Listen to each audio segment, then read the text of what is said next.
This conference will now be recorded. Some extra folks with us for a part of our agenda coming up, and I will call to order the February 16th meeting of the Monmouth City Council and ask for the roll call, please, Phyllis. Councillor Belts? Here. Councillor Carey? Here. Councillor Lopez? Here. Councillor McKeel? Here. Councillor Oberst? Yes. Councillor Salinas Oliveras? Here. Mayor Kuntz? I am here, and we'll rise for the flag salute. If I could ask Mr. Oberst, if you'll lead us, and you can unmute and have everyone else mute.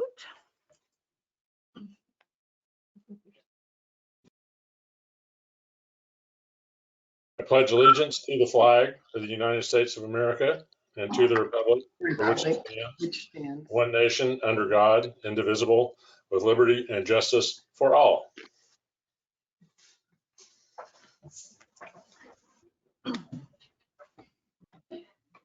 Thank you very much.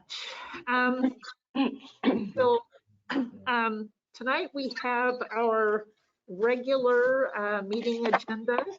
We have a work session and we have an executive session tonight. And I will read the executive session script when we get there. That it is in regards to discussing the performance evaluation of a public official. And we will start, first of all, with our consent calendar. That is the minutes of the council meeting of February 2nd. So if are there any corrections or additions? Otherwise, I would ask for a motion to approve the consent calendar. Move to approve. I'll second. Oh, wait, you need a second. Oh, I'm always so slow at learning this. Councillor Belts, thank you, and Councillor Salinas Oliveros and/or McKeel, thank you. And all in favor, please signify by saying aye. Aye. Aye. Aye. Any opposed? Thank you very much. We have a special presentation this evening, and this is from one of our longtime community partners, that is the Polk Community Development Corporation Services. And we have Rita Grady with us. Is this you or Suzanne to introduce? Or I believe, I think that I don't have any opening comments. I'll just double check with Suzanne, but we're happy to welcome Rita and looking forward to having you. You can just get to start right off, Rita. Thank you, Rita. Well, good evening, everybody. After this nice, scary sort of eventful few days we've just gone through, it's nice to see everybody. Thank you very much for inviting myself and some of our staff to talk to you a little bit about Polk Community Development Corporation. We are very pleased to be here. So as you know, my name is Rita Grady. I'm the Executive Director of Polk Community Development Corporation. We typically call it Polk CDC. And I have with me this evening 3 other staff members, each responsible for another area in our corporation. And they're going to talk with you also in a little bit. But first, I would like to start this evening by just saying that affordable housing development is really the cornerstone of building healthy households and communities. And I'm sure that you are totally aware of that. It's also been a cornerstone of Polk CDC for over 30 years. You can see from the outline that you received with your packet that we've been focused on providing housing for very vulnerable populations. Much of this housing requires supportive services specific to the needs of those populations in order to sustain healthy housing. And we partner, network, or collaborate with a wide variety of partners in the state, the region, and at local levels. to ensure that measurable supportive services are provided specifically to each of the populations. Some of these are, and you may be familiar with many of these organizations: Oregon Housing and Community Services, Oregon Business Development, Mid-Willamette Valley Community Action Agency, local housing authorities, Polk County Services and Public Health and other resource services at multiple levels, DHS, Veterans Administration, the Oregon Department of Veterans Administration, Grand Ronde Confederated Tribes, and many more. And as you can expect, we work very closely with each jurisdiction as we propose to develop affordable housing. You will receive no surprises from us in any project that we're planning to develop, because we want to work closely with you in identifying the locations and the type of housing. Our developments range from housing special needs populations to working families. We manage our own properties. We maintain our own properties with our own staff, who work closely with all the residents of those properties and our partners. We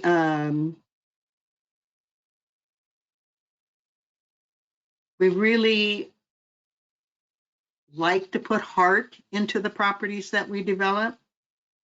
And I think that you can see that our outline shows that our development accomplishments really are just the face of a very dynamic community building process, framed by a network of ongoing daily support to ensure healthy households in our county.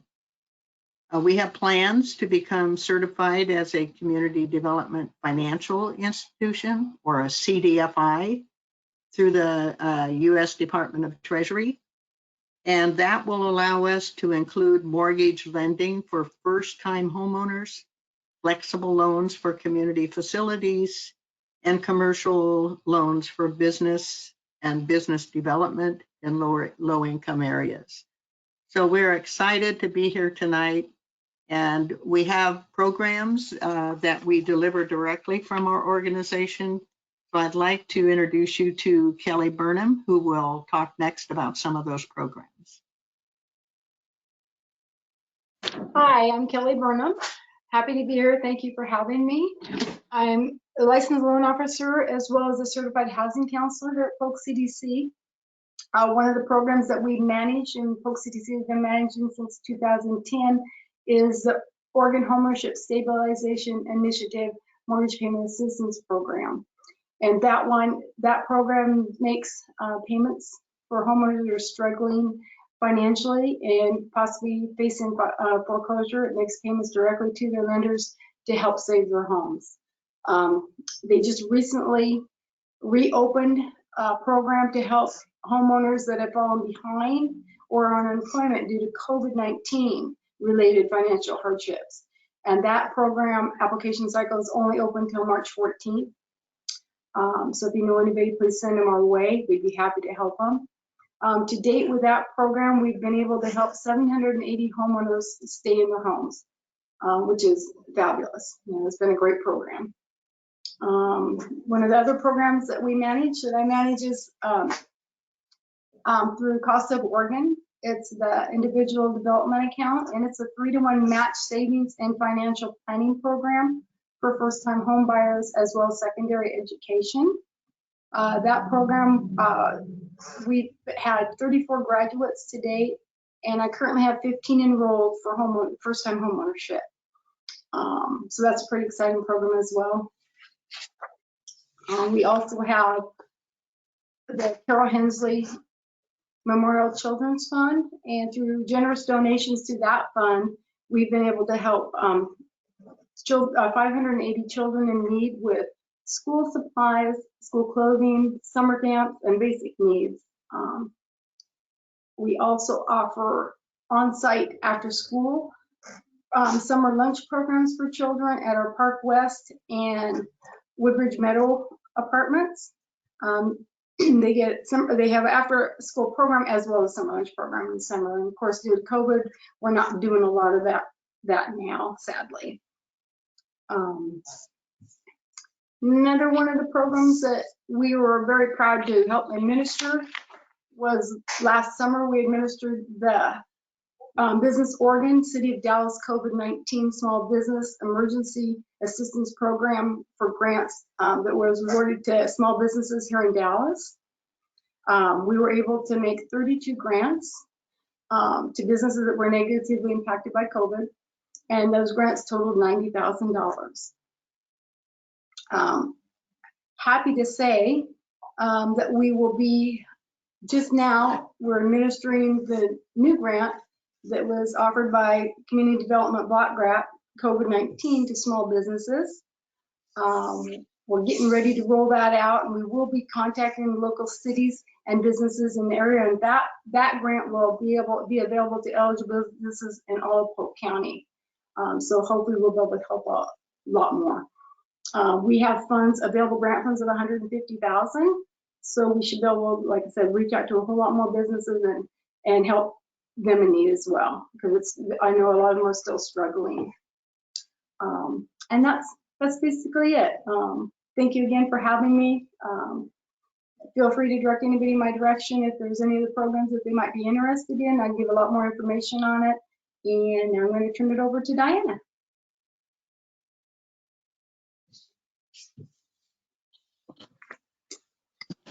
My name is Diana Satanovich, and I do program development and grant writing at Polk CDC.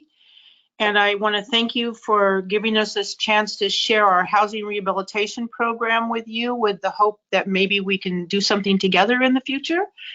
So the housing rehabilitation program is a CDBG, Community Development Block Grant Program, administered by Business Oregon. And who's eligible? Only jurisdictions can apply for these funds, but the state several years ago changed the way you apply, requiring that a jurisdiction collaborate with a minimum of 3 contiguous jurisdictions and a private housing development and community development corporation to apply for the funds, get the funds, and deliver the funds. So the way it works, I'm going to try hard not to bore you with the details, because there's nothing like going through the due diligence of a state program to drive you crazy. Anyway, so the way it works, hypothetically, if Monmouth, let me go back one step. So we formed in 2006 the Polk Regional Collaborative in order to be able to apply for the funds. And the Polk Regional Collaborative consists of 5 jurisdictions in Polk County: Fall City, Dallas, Monmouth, Independence, and Polk County outside of West Salem. And every time we apply for a grant, one of the jurisdictions becomes the lead applicant, and with the receipt of funds, anyone within Polk County non-entitlement areas is eligible to receive those funds. So they're shared across the board with every application and every grant we give. And so how you apply is you have to be invited. The state has to invite you. You simply let them know you're interested, and we do all this for you. And then they send you an application, which is an online application through the state's portal that comes to the city manager. And then the city manager shares the login process with me, the grant writer, and I prepare the application and the attachments that go with it. And then if there's a public hearing required, as with all CDBG projects, and we've managed that too. We do the notice and you conduct the public hearing, and then all of these issues are folded into the application, the approved minutes of the public hearing, and there are about 14 different attachments that go with it. And then we submit it, and if you receive an award, the next step is to set up the program. The administration of the program, there's a fair amount of due diligence. And then also the environmental review record needs to be prepared, and I do that. And our staff does everything with regard to the application, the setup, the administration, the environmental review, but it is all overseen by the jurisdiction, because the jurisdiction in the mine of the state is the responsible entity. And so we work very closely together. And in terms of roles and responsibilities, typically the mayor is the one who signs all legal documents, the highest elected official, but we work with the city manager, the finance department to process draws. So all that is done, cooperatively. And we just finished a grant with Independence that we're closing out, and we prepare all the closeout and reporting documentation as well. We have just begun a grant with Fall City that is underway, and we are just now setting up administration for an award that has been made to the city of Dallas for housing rehab. And so somewhere down the line this year, we may want to talk about a new application for housing rehabilitation. And if Monmouth is interested, we're interested as well. So I want to tell you that if you have any questions or you want to know more, please feel free to contact me or anyone at our organization, and we'd be happy to provide you more important information about this program. So now I'm going to hand this over to Kimberly, who is the program manager for the project, and she's going to tell you about the people, this is the important part of the program. Thank you, Diana. Thank you. My name is Kimberly Lyle, and I'm the operations manager and the housing rehabilitation program manager for Polk CDC. Thank you for having us this evening. Diana touched on the competitive application process and the city's responsibilities at the time of award. I will be talking about the housing rehabilitation process on the consumer's level. We have two rehabilitation programs. One is a loan program and one is a CDBG grant program. Both programs are similar in process, but have different thresholds and guidelines. It's important to note that our organization is a portfolio lender licensed in the state of Oregon, with 2 staff members being licensed as mortgage loan originators registered with the NMLS. As Kelly said, she is one of the loan originators and I am the other one. All of our programs begin with an eligibility packet where we collect information to identify what programs best fit the applicant. Through underwriting using standard industry practices, Polk CDC determines the best program fit, whether it be a loan or a CDBG grant. Eligibility simplified would be income qualifications for loan applicants. Gross income cannot exceed 125% of the area median income by household size, and the applicant needs to demonstrate repayment ability. Grant applicants, however, their gross income cannot exceed 80% of the area median income, and they have to demonstrate they have no repayment ability.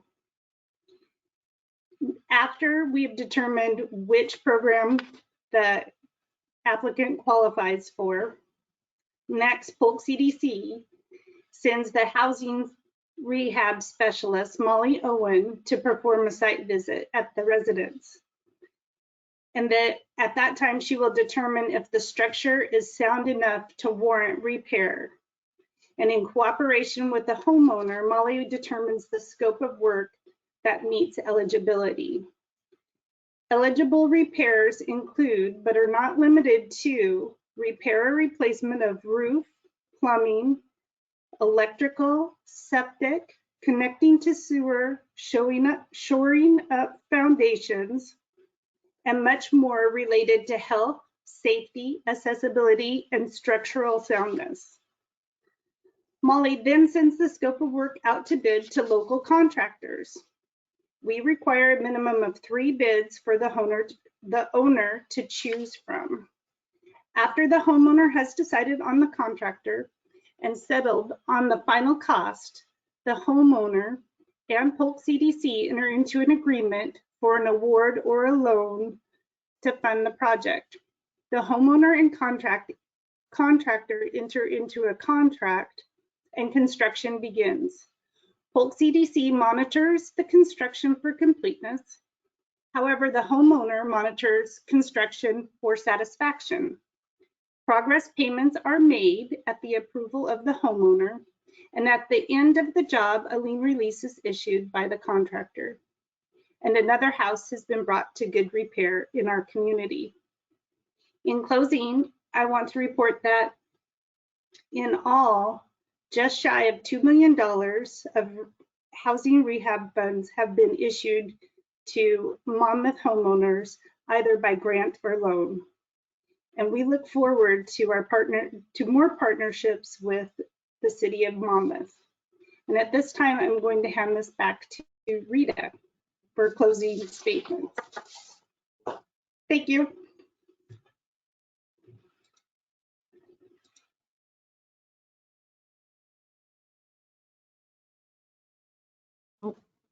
Rita, you're Muted, muted. Rita. Tell her. Somebody else tell her. So again, I wanted to thank you for inviting us here so we could get acquainted with you and you could get acquainted with Polk CDC and some of our staff. We're really excited to launch a new project with you at some point in time when you are ready. I wanted to mention too that we have recently in the last few years been developing some affordable housing for homeless veterans. We started out by just buying one old house and having 5 bedrooms in there and moving some veterans in. And it's expanded now to where we are housing 25 veterans in our housing throughout Independence, Monmouth, and Dallas. And we are constructing 8 right now, 8 new units to add to that mix. And just got funded 10 other units to add to that. So we're excited to build housing wherever we can build it. We know we all have a need for more affordable housing. It's just we're just in such a dire need for that. We are always looking for property. I'm always looking for property that we can either buy or acquire in some means. I know a lot of times cities are the recipients of properties that have been foreclosed on, unfortunately, and we're always looking for infill properties in particular because a lot of our tenants don't have cars. Some of them just need to walk to the store or whatever, healthcare, things like that. So if you have any ideas of community development projects, economic development ones, affordable housing, CDBG, housing rehab, we're here to help you and take the burden off from your shoulders to make the application and manage the programs, but all, like Diana said, with your oversight and direction. So thank you again for inviting us, and we hope we see you all again very soon in the near future. Thank you so much, Rita, and Kelly, and Kimberly, and Diana. It is good to see you again and hear about these amazing programs. We don't quite give enough attention to them in our community, and share this word is great. And the website that explains a lot of this, their website, polkcdc.org, Polk Community Development Corporation. What questions, Council? Do you have any questions for this team? Yes, Councillor Salinas Oliveros. Yes, thank you so much for your time tonight. Thank you for coming and all the good work that you're doing. I have to admit I haven't been on your website yet, so my question may be answered already. And I'm assuming that you do have assistance for bilingual clients for families who speak Spanish, and you have materials that are also in Spanish. Yes, that's absolutely correct. We just need to know when it's needed, and we can certainly provide that. Absolutely. Great. Thank you so much. Councillor McKeel and then Councillor Oberst. This is incredible. I didn't even realize this resource is available. I have one question. You mentioned the affordable housing for homeless veterans. I was at a homeless meeting last week, and I think maybe Councillor Lopez can address this with more detail. but I heard that there's a great need in Monmouth for homes for young people, so youth. And I was wondering if that is something that you would look at, or it's because they're minors, it's not something that you could do, or? I think sometimes in order for them to get assistance with rental assistance through like the housing authority, they need to be emancipated. And so I know there's a whole process for that. We are looking at, we have in our pipeline for Dallas, 20 units, 19 of them are 1-bedroom units. I'm thinking that I'm fully aware that the younger population, young adults, young single adults, 18 and over is what I was targeting. Now, I'm not too familiar with the population that are under 18 years old and homeless, but certainly would be willing to look at that and see where we could find resources to help them. Absolutely.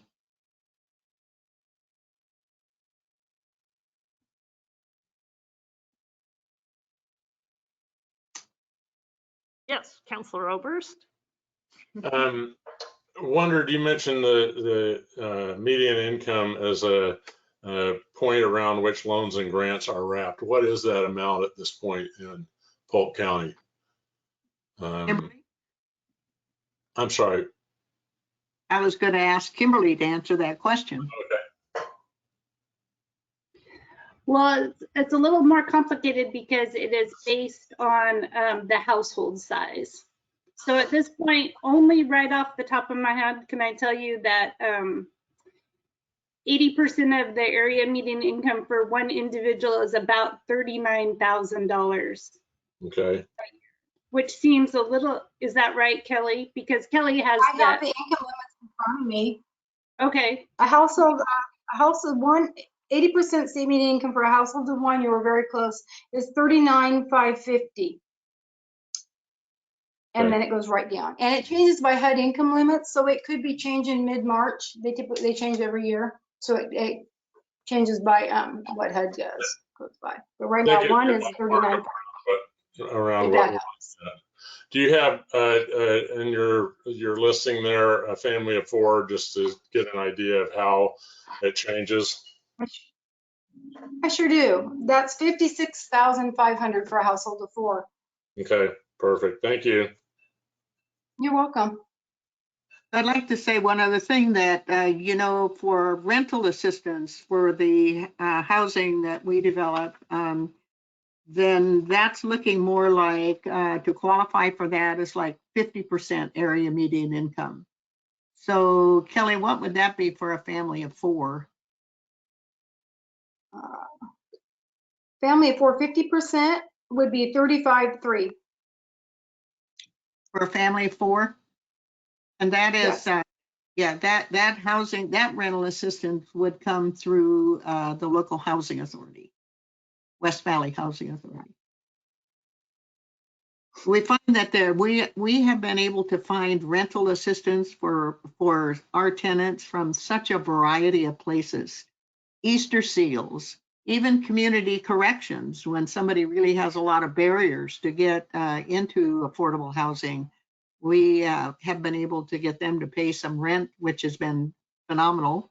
And mental health, DHS, child protective services.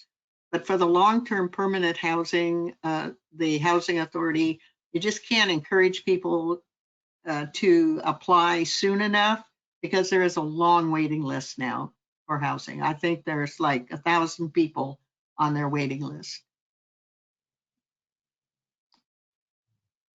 Fleur Belts. I'm so interested in everything that you're talking about, and it's not anything that I've really been familiar with. Something that I do in my day job is I attend a lot of service integration team meetings in Polk, Marion, and Yamhill County, and I didn't recognize anyone here having attended any of those meetings. Do you have someone that attends those meetings? Kimberly has attended some in the past. Our property portfolio manager, Jennifer Hernandez, has attended them. I've attended them. So I'm not sure what the attendance has been in the last 2 years. No, that's fine. I just wanted to make sure because they often have people that are looking for housing resources, and everybody just kind of shrugs their shoulders. And so I'll just make sure that I get your information and I pass it on to the service integration team coordinator so they know who to refer. Sounds great. Thanks. Thank you. All right. Other questions? Councilor Carey. Just a couple of nuts and bolts things. This one is for Kimberly, and I didn't really get the sense on this, but you spoke primarily on the housing rehabilitation piece. How are those identified, or is that at the initiative of the property owner? And my assumption, I guess, is when you do a rehabilitation, that is of a rehabilitation of a property that someone is currently living in. The applicant would be actually living in, rather than rehabilitate a vacant property and move someone in. I guess there's a little lack of clarity on my part. You explained it, I'm sure, but how are they identified? What's the status of them when the rehabilitation begins? Well, you're correct that it is homeowner occupied rehabilitation. Okay. Yes, and they do live in the, if at all possible, they live in the home while it's being rehabilitated. It's not very often that we have such an extensive process that they have to have temporary relocation. Now, is there pardon me? Did I answer all your questions? Yes, you did, but it spawned another one, and that is, what is the outreach part that the city can be involved in? Let's say that there is a property that pretty obviously needs some rehabilitation, to get it either to code or to fit better into the community or whatever it might be. Is there, or should there be an outreach function for the city to be involved with, to go and share information with the homeowner, to prod them along a bit? Is that common? Sure. We have flyers if you wanted to leave a flyer. Social media is another outreach that we have. So if you were to advertise on your social media, that would be of help to us. But to reach out to the homeowner, you can always give them our information. And if you want to just send us the address, we can research it a little bit. Sometimes those homes are rental homes, so we need to find that information out before we approach the resident. And we can always knock on the door and leave a card. That's not a problem. So it could be either way. You could contact the homeowner or you can contact us and we'll reach out. And you had asked earlier how our clients find us or how that outreach happens. And that's pretty much how it works, is that they come to us. And but in some instance, the county sanitarian has referred people to us with septic issues, and some cities have contacted us about an address, and then we research it and approach. Well, this would be, and based on the questions and the comments, a number of us are learning a lot of this and the detail on this for the first time. And so if we can find ways to outreach to this or reach out to this segment of our community, I think it would be very hopefully appreciated and helpful, certainly. So I think just counselors, we ought to think about ways that we can engage that process. So there need to be some conversation, but I think that's a good program to look into. Thank you, Kimberly. Appreciate it. Of course. Thanks, John. Great comment. And Councillor McKeel, let's see if we can make one last question. Actually, this tags right off of Councillor Carey's comment. Do you have a sense of utilization in Monmouth? That we like? Are there the percentage of people using this service in Monmouth looking pretty good, or do you have a sense that we really need to get the word out to our residents? I mean, not that we wouldn't, but I'm just saying how drastic should we work? Let me make one little comment. In the times past, we have had flyers or articles in your newsletter that goes out monthly. And also we've included flyers in your utility bills. Now, I don't know if that's still possible, but that has worked in the past. And as you know, that some years back, Monmouth actually did have a CDBG grant, and there were a number, probably usually about 20. I think you can get 15 or 20 projects completed every time you apply for a grant. So yeah, I think we could get together with your staff and come up with ways that we can market better.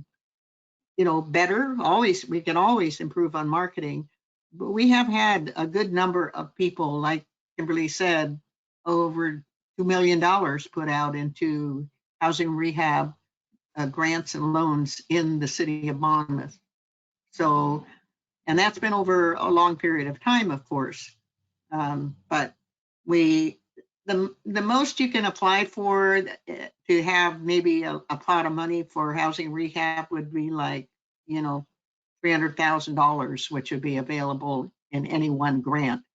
And if the maximum grant to an individual is $25,000, you can figure out about how many units you can get, how many homes you can get upgraded in that, just with that one application to the state. So there's no limit on how many applications we can submit on behalf of any municipality. So we get that one done, we can submit another one.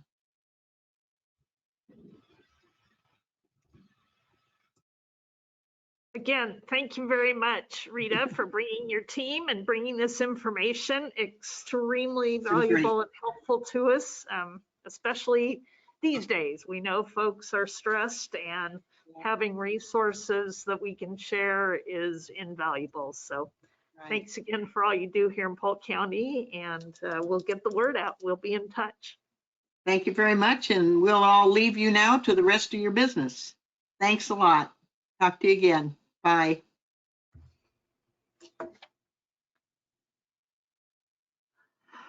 All right.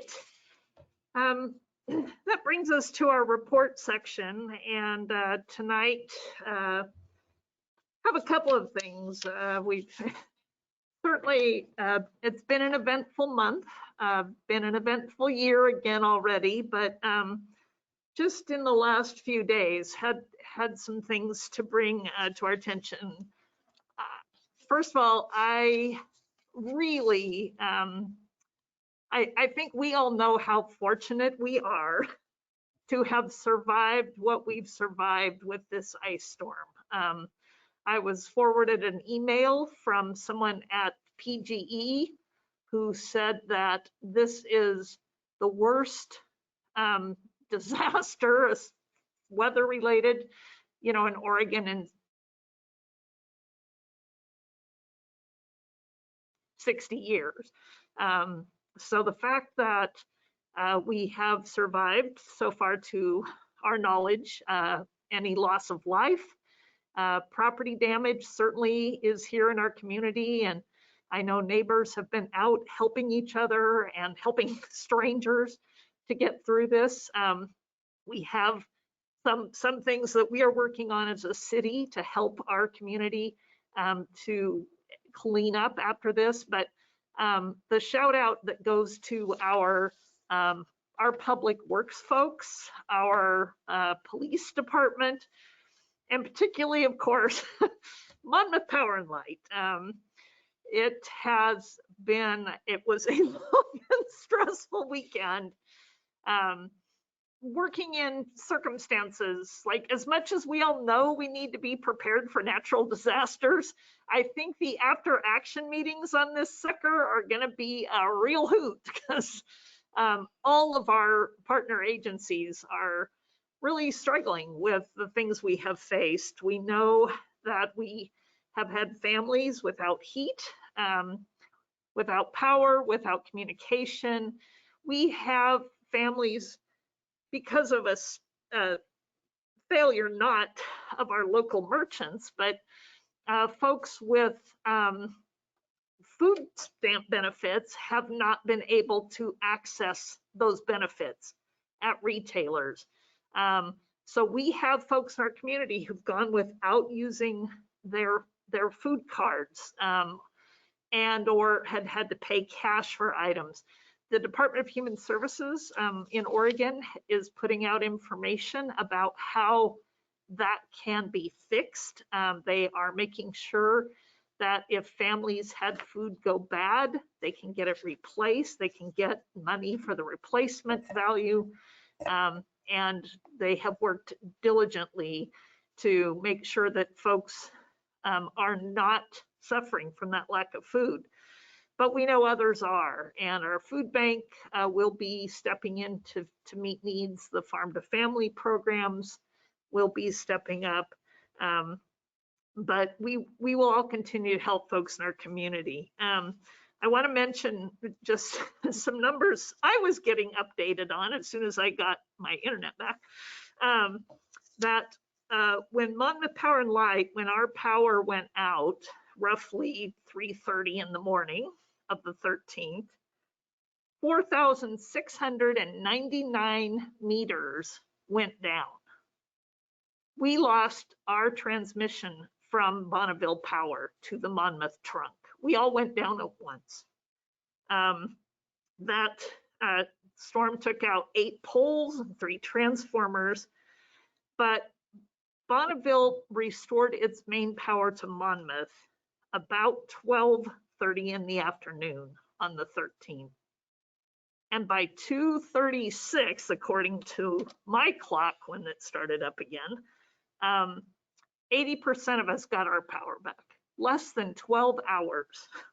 And we all have friends in other parts of this area across the river who are without power still. So by 9 o'clock that very first night, we had 900 meters still to be worked on. By 7 o'clock the next morning, they had taken care of 300 more of those. By 9 o'clock the night of the 14th, Sunday night, they were down to 76 meters without power out of 4,700. And we got some reinforcements then. Tillamook PUD sent a crew to assist, and they worked through the night so that yesterday morning, 7 households in Monmouth woke up without power. 7, that's it. So Monmouth Power and Light did an incredible job for us. Bringing that up enabled us, of course, to get much of our communications back. Some of us are still without or have limited cell service. But another shout out I got was Public Works, of course, was out trying to clear streets, work through things. Russ Cooper personally was delivering fuel for generators, not only throughout the city, but to the fire station, for example. We had a charging station in Main Street Park. The fire department also had a charging station because we have folks with medical devices that needed power. So there were a lot of folks helping out. getting our power back within 12 hours preserved the function of not only our conveniences, but our entire water and sewer systems for the city, right? Those things depend on electricity as well. So working together, getting that done, and responding to community members, I just have to say, and poor Marty, because she had power and she was fine until we got ours back, and then hers went down because she doesn't live here in town. So it has been a challenge for all of us, and I just am completely impressed with the way individuals have stepped up, but our city staff, our finance staff was ready to answer phones. Public Works helped out Power and Light. Everybody had a role in, and Suzanne communicating really had a role in getting us through this. So lots of work still ahead, but really want to mention that. We have had a couple of losses today. I think many of you have heard the news. Our police department put out a notice that we had a tragic homicide incident in our city early this morning. 2 souls are dead, and 1 custody suspect is in custody for that. At least one of the people who is deceased, I know there are family members here in town that have been here for a long time, and you know, our heart goes out to families affected by that tragedy. And another tough loss this week for those of us who are longtime Wolf fans. Duke Iverson was the football coach at Western Oregon University for many years. He also coached for Central High School and has been just an active and amazing guy in our community. And John, can you just give us a couple words about Duke, please? We lost him this week unexpectedly. Yeah, Duke was a football coach. He was an interesting guy. He had his PhD from the University of Wisconsin was in forestry, and he never really did anything with that. He got into coaching football and was extremely innovative, and the best football coach I've ever worked with in my time coaching. He left us for a time and went back, was recruited back to Western State College in Colorado, was there for a stretch, and decided he wanted to come back to the Pacific Northwest. I hired him to come back, and he finished his collegiate career with us, and then helped Shane Hedrick for a long time and impacted a lot of our local kids in his role there. So he'll be a big loss. You know, his wife is a delightful person and involved in the community. They both were, and tough one to lose, but it as we all know, it happens, and there'll be no replacing Duke, that's for sure. He's a genuine article. Thank you, John. Some business. I would like to go ahead and get some reports of boards and commission activity for the last couple of weeks. And then we do have a few appointments to make. And I'll go through those and get your opinion on those. But do we have any reports from anyone at this point? Councillor McKeel.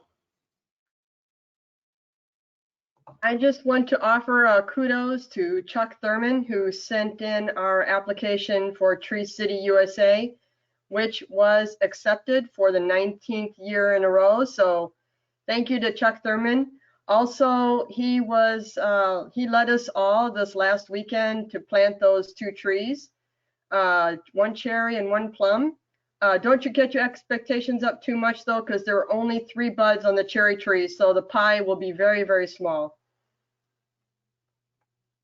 And I still have the note sitting right here by my computer, Councilor Carey, about the crepe myrtle. We haven't had a meeting yet, but it's this Thursday. Thank you. Other reports, Councilor Salinas Oliveros. Yes, the Historic Commission met on February 3rd virtually, and we had a wonderful guest, Liz Carter, who's our historic preservation consultant, and she was going through the application process and the information about the house on 342 Monmouth Avenue, I believe. And she talked a lot about some of the challenges due to COVID, being able to go on site and take pictures and really examine the house. And also there's still some questions out there, especially about renovations that were made and when and the timeline.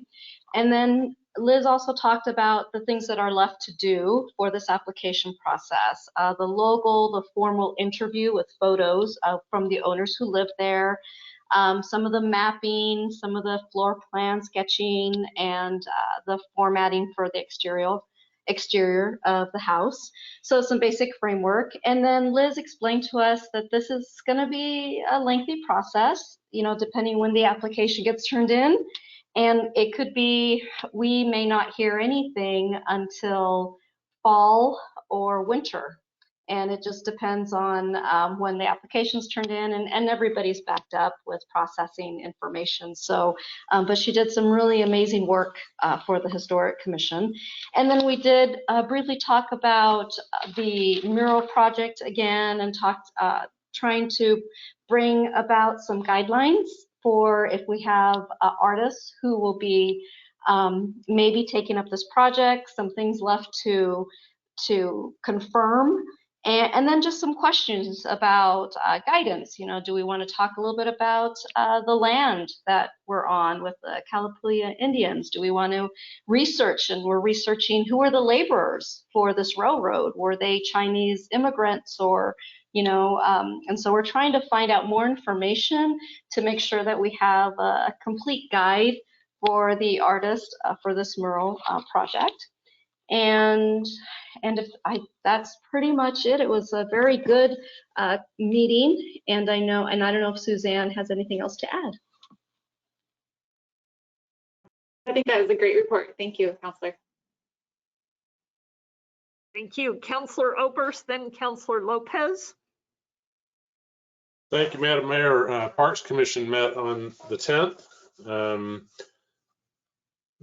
First, a couple items of old business. There will be a new bike rack coming to General Woods Park. It is, for lack of a better term, a swooshy bike rider.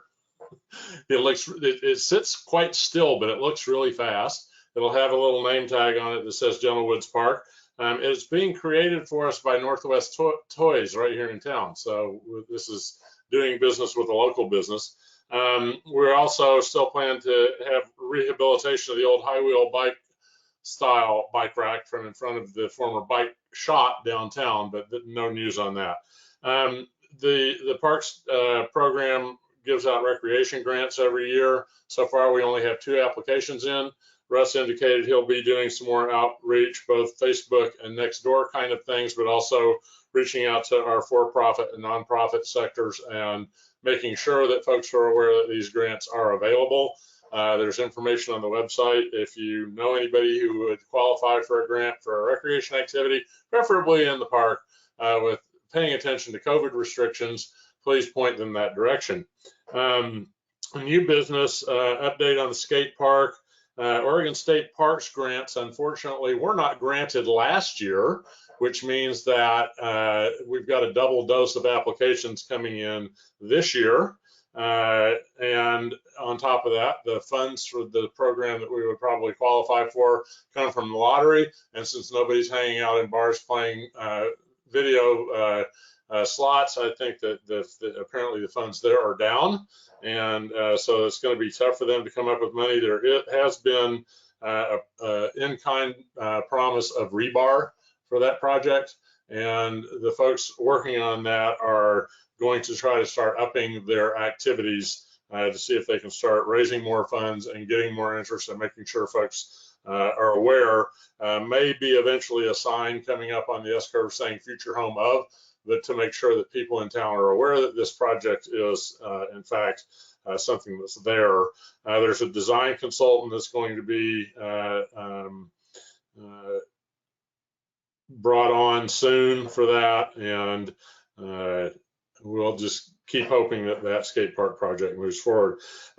Interesting thing, we've always had CYS use the sports fields in town, particularly baseball, softball, and there's always just kind of been CYS says, can we use the fields? And the city says, sure.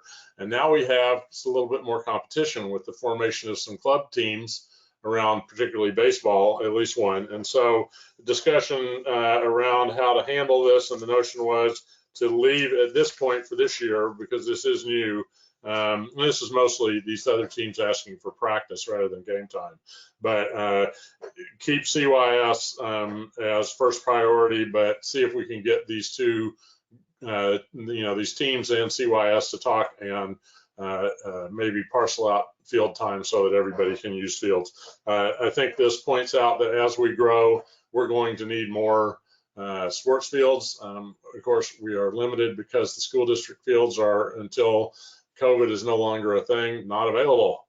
And that has put an additional push onto the few fields that we do have. So just be aware going forward, we're probably going to need to develop another baseball field or two. And there is a real shortage of soccer facility in the Monmouth Independence community at this point. Finally, Russ has been trying to just throw some ideas out at the commission for future developments in parks. Councilor Carey brought to my attention, and I immediately shoveled it off to Russ. He ran into a park that had some musical instrument play as a recreational activity. John confided that he confirmed once again his musical talent is not as high as his coaching talent. However, Russ brought a website to us with lots of really interesting ideas there. And so the commission is aware of that. I wanted to circle back to my last report where I talked about the fitness court thing. And one thing I did forget to mention, there's a national organization that gives a few $30,000 grants every year for these developments. Now, one costs $150,000 to $175,000. However, the city might be able to throw in some in-kind groundwork and prep work and so on. So this is just another piece that is available for the Parks Commission's consideration. Next meeting will be on the 10th again in March and online. And that's all I have. Great, thank you. We just got word today that, and I'm hoping Suzanne got this as well, Nike has grants for physical activity type things, and they have primarily in the past served the Portland metro area. They have expanded, and Polk County is on their list of expanded opportunities. So I'm pretty sure we will be jumping on that opportunity for that skate park. So that's great. And Councilor Lopez. Yes, thank you, Madam Mayor. I have a report from the Mid-Willamette Valley Homeless Alliance. We did meet between now and our last council session. And this meeting was a non-standard format meeting. There were a lot of other homeless providers, housing providers rather, I should say, as well as community partners that were invited to this meeting. And it was a much different format than how the meetings normally flow. So we broke out into a number of breakout groups, and the group that I attended was the group focusing on issues surrounding homelessness in rural communities. And the big takeaway from that group was that rural communities, and I'm sure that you won't be surprised at any of this, but rural communities have different issues than more urban communities surrounding homelessness. These range from compliance, landlord compliance regarding rental laws and tenant relations, to just basic services and how to connect individuals with services. The takeaway from this was that we need to be having more discussions about specifically rural areas and the issues that surround them. So I very much hope that I will be coming back in the future with reports from more detailed discussion around this and how it can impact and ultimately benefit the individuals that are at need in our community. But this was really a good first step in this direction for the rural areas of our Homeless Alliance, Monmouth and Independence included. Aside from the Mid-Willamette Valley Homeless Alliance, I do want to include MyNet in that call out for infrastructure successes.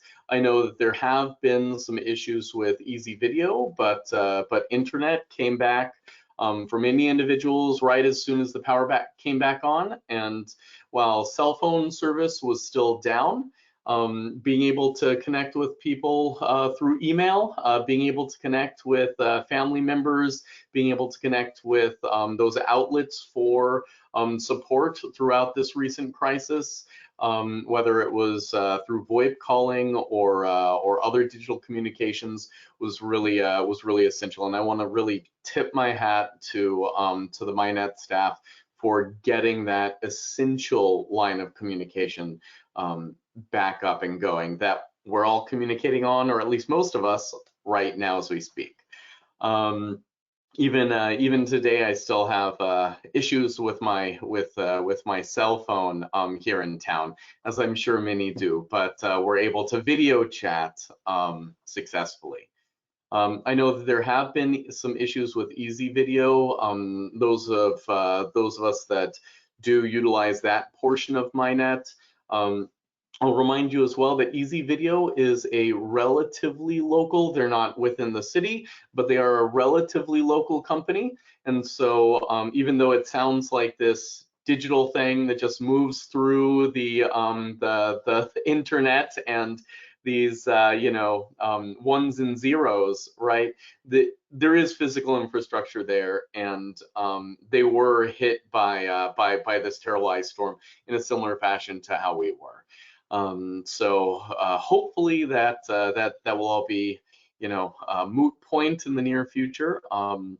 But yes, everyone is still very hard at work, and many thanks to those that quite literally, put their own homes and own, lives in the way of keeping all of us safe and comfortable. And then my last report, I would like to just note that the Arts and Culture Commission will be meeting this Thursday virtually at 7 p.m. and we'll be meeting via GoToMeeting, similarly to how we'll be conducting these council sessions. So I hope all of you are there, and of course, as always, there's an open door. So with that, I conclude my reports. Thank you, Mayor and ladies and gentlemen of the council. Thank you, Chris. Any other reports? I know we have a meeting with Planning Commission tonight, so I have a feeling we'll be hearing more about those activities. So the other thing we have, we have probably a record number of applicants for boards and commissions at this time. Was very excited to see multiple applications in some case for some of our openings. And I appreciate, again, Councilor Salinas Oliveros and I went through those applications. I am going to ask indulgence on some appointments tonight. However, we actually have 4 applications for Planning Commission, and I had hoped to spend the weekend getting a chance for us to speak with those folks, but the weekend had other things in mind, and I am going to suggest that I'll have to bring those back. We'll bring back Planning Commission appointment. We only have one opening on that. But so for your consideration tonight, we have a gentleman named Michael Jewell. Michael is actually an Independence resident, and every one of our boards and commissions, I believe, can have at least one non-city resident on the board or commission. Some of our commissions already have that representation. This one does not. So Michael made a compelling case for his interest as a longtime cyclist who wants to improve cycling conditions and focus on rider safety and access to cycling for new riders. So we would like to recommend his appointment. We have 2 openings on the Arts and Culture Commission, and we actually have 2 applicants. So one is a returning applicant. Sue Mason and Harold Mason have applied. They both have extensive experience. They're both visual artists and have extensive experience in the arts and actually in arts organizations. So I am thrilled that they are interested in furthering the work of the Arts and Culture Commission, and we would ask you to appoint them. Rich Boren applied for the Traffic Commission. That is a commission that meets quarterly. So we are going to welcome him to join that group. And when they have traffic safety issues to discuss, then we would have him join them. Stephanie DePascal has applied for one of the openings on our University City Connections Committee. That's a committee of Monmouth Engaged, and she actually was extremely interested in that work. She is very well aware of some of the work that is currently done between the university and, say, for example, the Senior Center. She'd like to really work on promoting our connection to Western, and we would welcome her to the UCC, University Community Connections Committee. We have another applicant from outside the community, Sabra Jewell. Sabra, actually, her first choice, I think, maybe she was interested in a couple of things. And her first choice was Parks and Recreation. Again, she lives in Independence. We have an opening for a non-resident on Parks and Rec. And John Oberst, she happens to explain that she would really love to help write grants for Parks and Recreation. So we are appointing Sabra Jewell as a non-resident to the Parks and Rec board. And Leslie Lloyd had applied for the library position.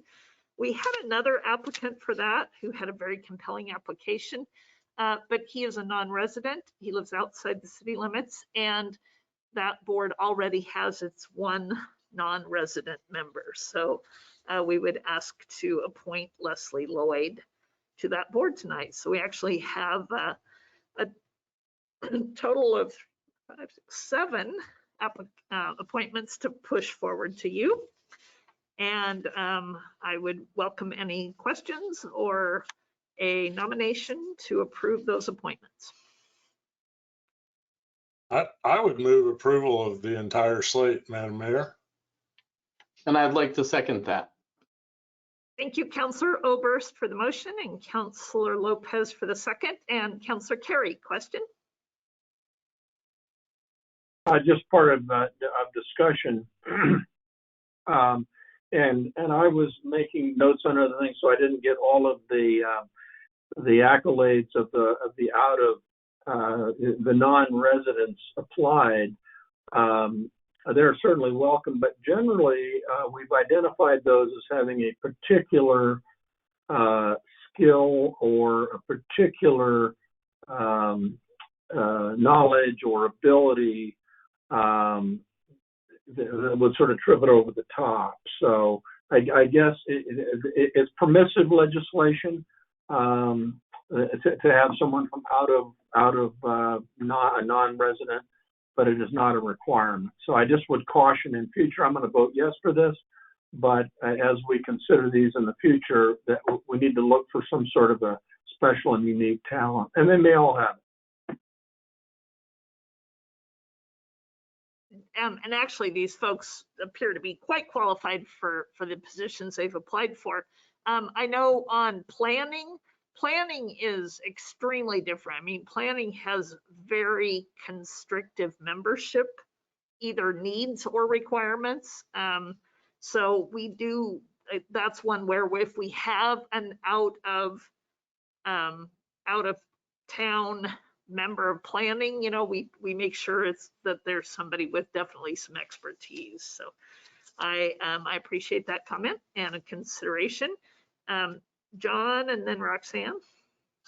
Just to follow on with that, Madam Mayor, the requirement in planning is that the one out-of-town member has to own property in the city.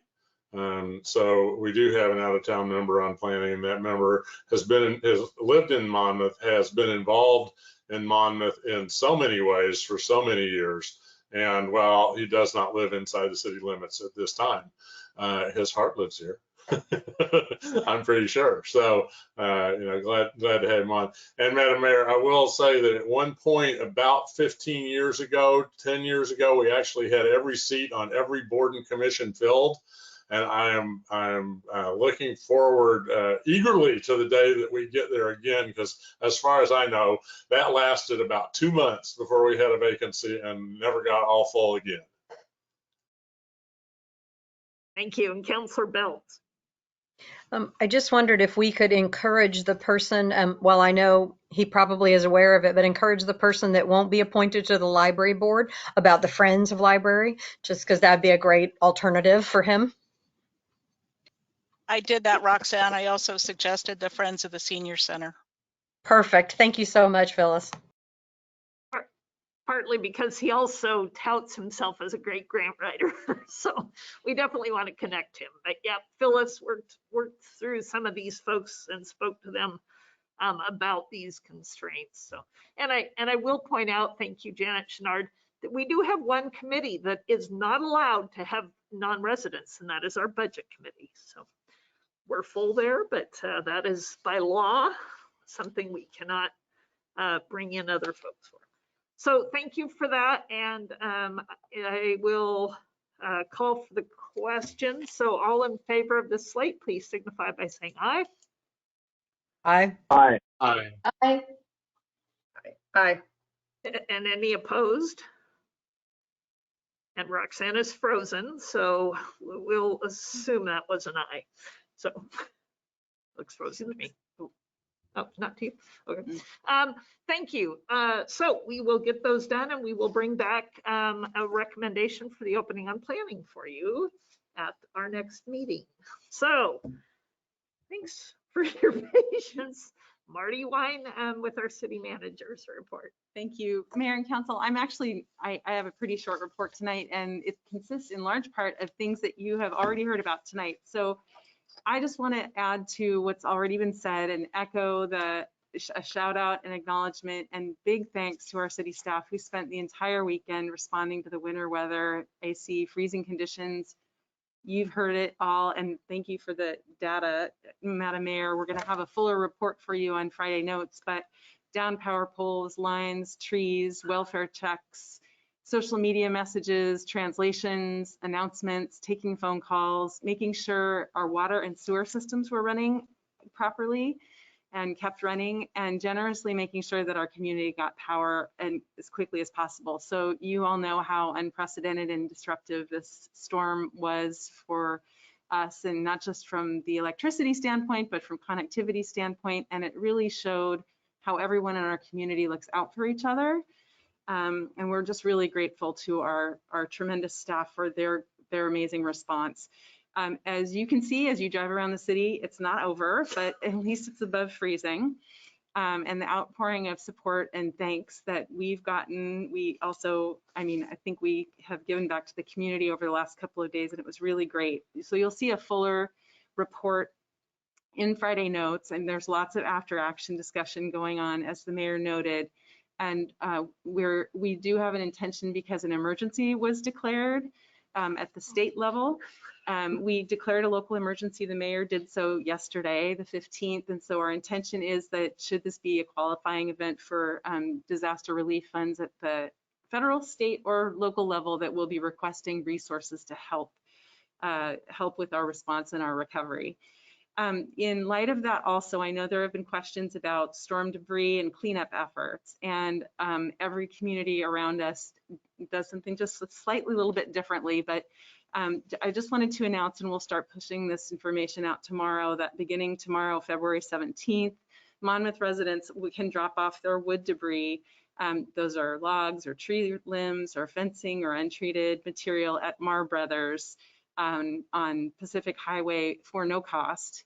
So they had already reduced the fee for the by the yard drop off, but we know that as everybody's attention turns to cleaning up their properties, that we need to give folks a chance to be able to take that material somewhere. And so through the end of the month, Mar Brothers will be accepting Monmouth residents tree limb and debris and stuff from the storm. So I just want to let you know about that. City of Independence has also identified a drop-off site for tree limbs only at their sports complex on Deanne Drive. So there will be, lots of opportunities to get those tree limbs to somewhere they can get recycled. I think that's all I've got. The mayor mentioned the death investigation. The police department has spent the majority of the day working with, and there's not much to tell on that front. We were assisted by Polk County Major Crimes Team, Oregon State Police. There is no threat to the community, but it's an active investigation. And if we have further information, the Polk County District Attorney's Office will be putting that out. So that was some sad news for our community today. And that's all I've got for now. You'll get something more extensive in Friday Notes. It's been a busy weekend, headed into a busy week, and I'd welcome your questions. No. Okay. No questions of Marty? Oh, Chris Lopez. Yes, thank you, and thank you very much, Marty. I'm sure that this was a long weekend for you as well. I'm looking for a little bit more information about the debris removal. I know that there's a number of different classes of debris, from the storm, whether it was fencing, whether it's, natural trees, and then also where that's fallen, whether it's fallen on private property or fallen into the street. The items that are currently in the street, are those is the onus on the homeowner to clear those if they're, if they're in front of parking spots, or how is that best handled?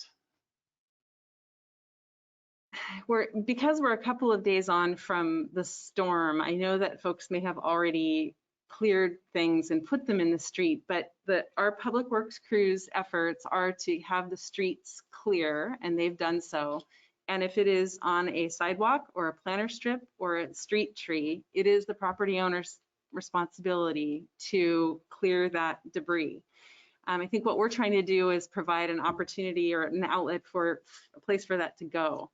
But we don't have a debris removal program that looks like our leaf pickup program, and so we are trying to. In that case, I'm appreciating your question, because we're asking that folks please not load debris into the street, because we are not going to be coming through as a city and picking it up, but we understand that it needs to go somewhere. So we're trying to ask the homeowners that they're responsible for the debris that falls on their property, and it's our responsibility as a city to keep the street clear. Great, thank you very much for the clarity there. Yeah, good question. I'm guessing we may be able to work with some volunteer groups who would help homeowners with that. I'm thinking particularly of some who haul away our Christmas trees each January, and maybe for a donation, they would also be glad to help folks with this. So that, and just folks driving through the community, once they know there's a spot, we'll try to get folks connected. Yeah, there are some church groups. I was heartened to see also, as folks were asking about this on social media over the weekend, that there are several church groups who are volunteering to help folks who need help clearing debris. Yes, Councilor Oberst. My neighbor has a large oak tree with a number of branches broken and hanging in the crown. And this morning, a arborist from Central Point pulled up in front, cold called to say, we would love to take care of those branches for you. I made a joke this weekend that in the middle of the night on Friday night, the arborists were going, oh man, listen to all those trees. And so the arborists are going to be very busy in cleaning up the damage.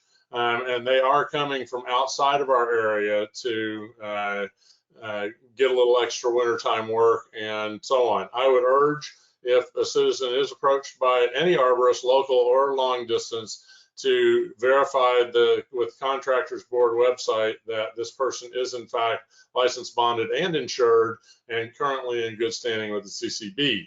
I had a couple of little damaged things taken care of today, so just, you know, this is the kind of thing that brings people out to earn a little extra money.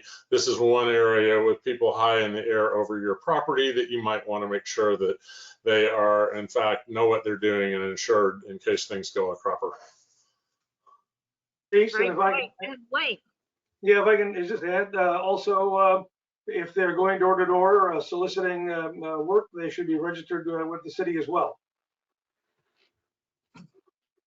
We don't license them, but we do register them. We do have that requirement of folks doing door-to-door sales. So thank you, Lane, for that.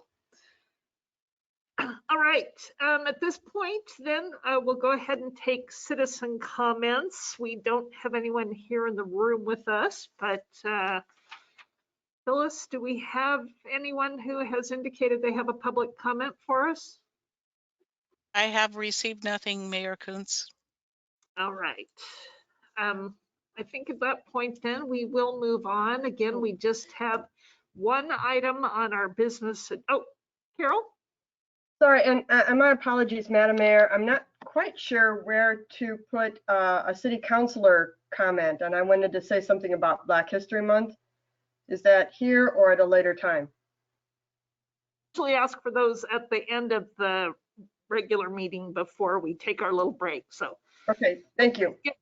Our business agenda. And tonight we have only one item, and that is a first reading of an ordinance. I will just have Suzanne give us a brief reminder of the discussion we had at our last meeting and what step we are taking now to move this forward. Okay, good evening. Thank you, Madam Mayor, and good evening, members of the City Council.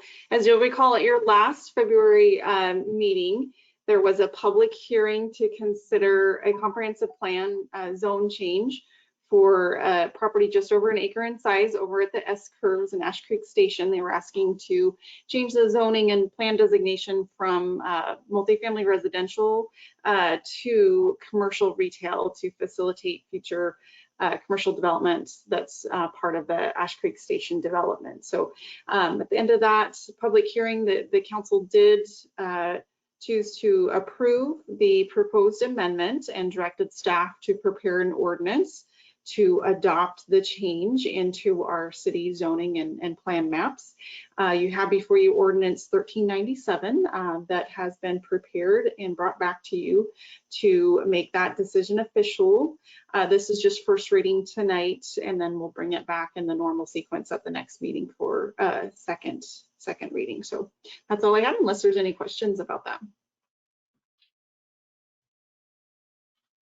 Thank you. Unless there was anything in that ordinance that didn't appear to align with what you thought you approved last meeting. Councilor Lopez. I do not have anything out of line there, more a comment of thanks. It was noted that the little triangle, the little triangular tax lot there in the corner of the street has been added to the maps now, and that is much appreciated. Yes, thank you for noticing that bit. That did come up.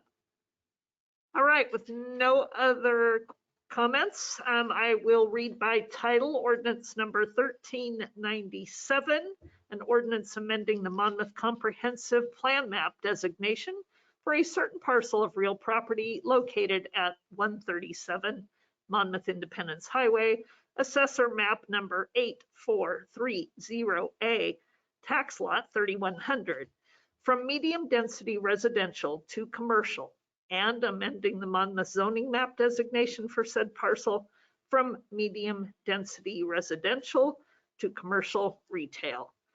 And I declare a first reading, and that will come back to us at our next meeting for second reading and adoption. Thank you.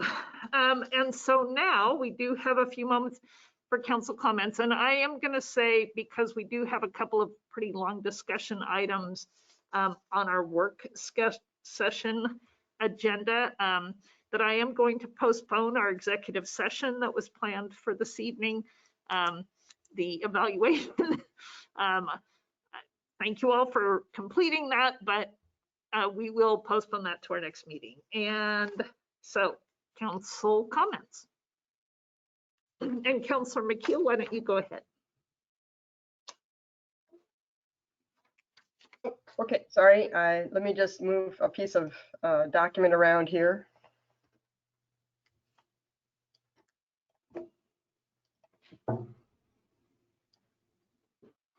So thank you, Madam Mayor and fellow councilors. I have to say I was remiss at the February 2nd City Council meeting to not mention Black History Month and apologize for dropping this. If anything, my lapse only makes it more painfully obvious how easy it is as a white person to forget about a community that is too often not heard at best and purposefully excluded at worst. Black History Month allows Americans an opportunity to recognize the progress made over the decades. For example, today, the US Congress has 53 representatives and 3 senators who are Black, not to mention our first Black woman vice president. This was not the case 100 years ago. In the 1920s, there were no Black congressmen or senators, even though there were about 12 million Blacks in the United States living in highly segregated areas. This is particularly egregious when you realize that in 1920, in Mississippi and South Carolina, Blacks were about 52% of the population, and in Alabama, Georgia, and Louisiana, around 40% of the population was Black. So even though Blacks lived in segregated districts and were the largest population, none of them were in Congress. Our first impulse is to dismiss this gross lack of representation as the work of Jim Crow. But this dismissal stands in sharp contrast to the reason we fought the Revolutionary War. We fought a war because the colonists were denied representation in government. This type of double standard that white people have when we are confronted with concerns of the Black community. Many of us were taught in schools with textbooks that glossed over the racist oppression of our past. But if we don't know our history, we will continue to struggle for justice. Germany knows this lesson. All their school children learn about the Holocaust. Across America, however, children are still given textbook assignments which ask them to evaluate the positive and negative aspects of slavery without discussing that a person cannot enslave another without using violence. In so many of our communities, we still subconsciously maintain the barriers established over our 400-year history that excludes people because of their skin color. Black History Month provides an opportunity to recognize the achievement of so many in spite of a system designed to exclude. It is a time to allow the invisible to become visible. Black history is also American history. When it's invisible, we don't know who we truly are as a country. Until the end of Black History Month, I hope we will learn more about our history and our notable fellow Americans. Of course, that's only about a week and a half away. We don't have to stop on February 28th. We can continue to read and learn. I hope Monmouth residents will continue to celebrate the spirit of Black History Month, because Black History Month is about learning who we are as an American community. We need to know about our racial history, as well as the achievements of our fellow brilliant Americans who are scientists, scholars, academics, and artists contributing to our American culture. And Madam Mayor, fellow councilors, I actually am very proud to commend the library staff and the director, Chris Obrist, for their work to promote Black History Month. They're going to help children and families with learning about Black History Month. The library is offering 2 virtual Black History Month story times on February 17th and February 24th at 4 p.m. You can get information about the Storytime link on the Monmouth Library website or the library's Facebook page, Monmouth Public Library. The library has some really good books in their collection, and they are posting this information on their Facebook page, as well as posting a list of related books on the library website. So I was really very, very excited that Director Obrist was so actively working for helping us understand more about Black history. And I just have one more short comment. I just wanted to also wish everyone a Happy New Year as we start the year of the ox. And so while the New Year is shared across Asian communities, I have a little bit of Chinese. It's a little rusty, but Xin Nian Kuai La. Happy New Year.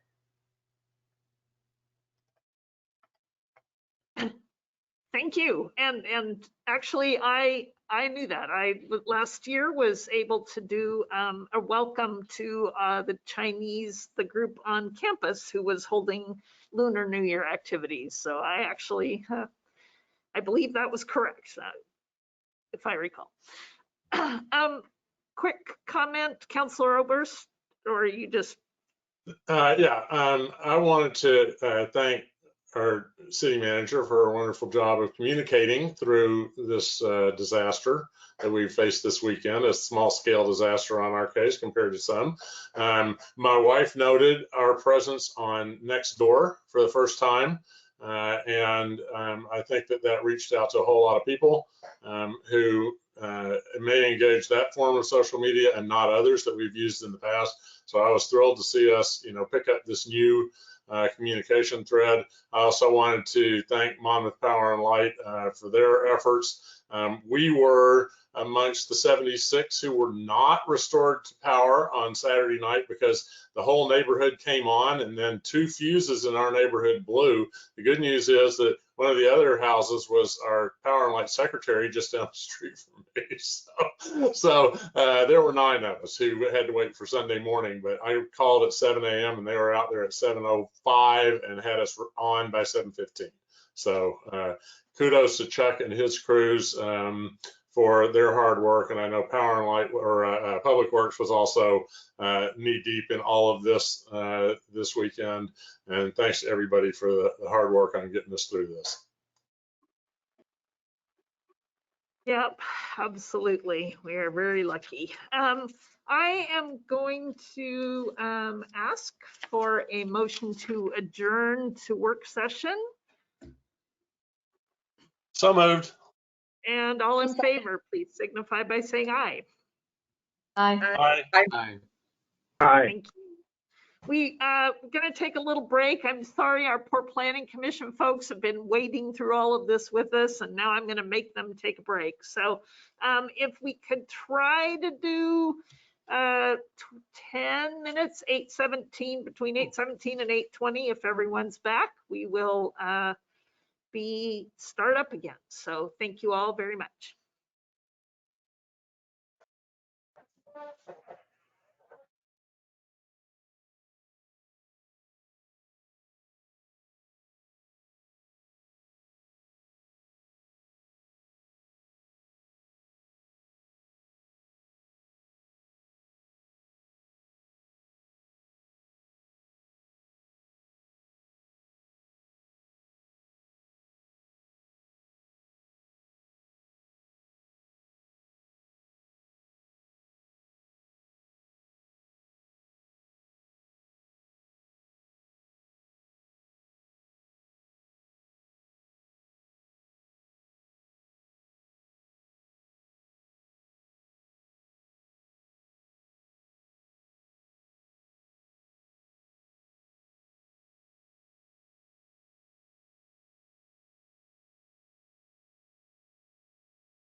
Am I on? All right, thank you all for returning. When I was saying dang it, it was because Phyllis let me know she had some Girl Scout cookies in her office, and I was unfortunately saying I didn't have time to go get them. So that's why I let you all know that I was very disappointed here. Madam Mayor, I believe you, if I may, I believe that we do not have video of you currently. Yes, thank you. So I will like to, at this point, call to order our work session. And this evening, we had 2 items on our agenda. With the indulgence of my fellow counselors, I think we are going to try to limit it tonight and really focus on the code assistance joint work session with our planning commission members who joined us. We had planned time to go through our goal setting and council staff work plan separately anyway in the ensuing weeks. So I'm going to remove that from our agenda tonight and hopefully give us all a little bit better time to prepare and thoroughly discuss so that we can move on to this. So I am going to, at this point, turn our meeting over to our Community and Economic Development Director, Suzanne Duffner, and her staff, because she has staff and her staff is on the call. It's so exciting. Yes.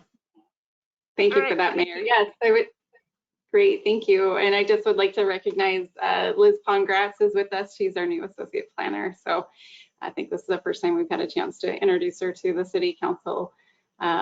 Yeah, great. And I'll introduce our consultants as well for the project. But let me first give a little introduction here to our work session tonight. Thank you, Planning Commissioners, for joining us for this joint work session. Really excited to get into more of the details of our code update project that the city got a grant for this past summer through the state's Transportation Growth Management Program. We call that TGM for short. And I think Sarah will probably talk to you a little bit more about kind of the program objectives for that. But as the council may recall, we completed a housing needs analysis in 2019. And that analysis included a number of housing strategies that we as a city can take on to try to encourage the development of needed housing in our community to meet our 20-year housing needs. So several of those strategies dealt with getting into our zoning ordinance that has the codes and regulations surrounding housing development, and to get in there and to try to remove some of the barriers to being able to develop that needed housing and really streamline how development gets reviewed in the future. So very glad that we were able to get this grant funding to pay for the consultant's time and to undertake this project. It's a 2-phase project. So this first phase is all about doing the audit, the assessment, and coming up with an action plan that identifies the specific zoning code regulations that we want to target, since we unfortunately can't rewrite them all, but we are developing through this action plan kind of the specifics of what we want to address, what those city priorities are. And I think you'll find that they line up pretty nicely with a lot of the council priorities from past goal setting sessions and also this most recent one. So you'll see some information in the table that the consultants provided that kind of guides you through how some of these code revisions can get at those larger policy objectives of that the council is trying to prioritize. So far, since this project started, we've had a couple of work sessions with the Planning Commission to kick off the project. We've had some stakeholder interviews with members of the community that are pretty familiar with their zoning ordinance and how it works and some of the challenges associated with it. So we've started some of that feedback process. We do also plan to get some more community engagement through a future community meeting that we're targeting in early March coming up here. So you'll notice that's one of the questions that we're asking for some feedback from the commission and the council on some questions to ask at that public community meeting. So we're in phase 1. Phase 2 that follows this in the coming year will be to actually do the code revision work. So it's a longer process. So there's lots of time for good discussions and getting into more specifics. But tonight we really want Council and Planning Commission's feedback on some of what we're calling these kind of key policy issues or objectives. So with that, I'm going to turn the time over to our consultant, Sarah Breakstone, and I think she has a few slides to kind of guide some of the questions here tonight. Sarah's with OTAC as a planning consultant firm, and I think we're also joined by Stacy, who is with our TGM project coordinator with the state. So I think she may be still suffering from some of those power issues. I don't know if she's on the phone line with us, but yeah, so with that, Sarah, would you like to take it away? Sure. Thanks, Suzanne. Good evening, everyone. Nice to be here. Glad to see you're all have power. We never lost power here in Northeast Portland. I think we got really lucky. So I'm going to share my screen. Let's see.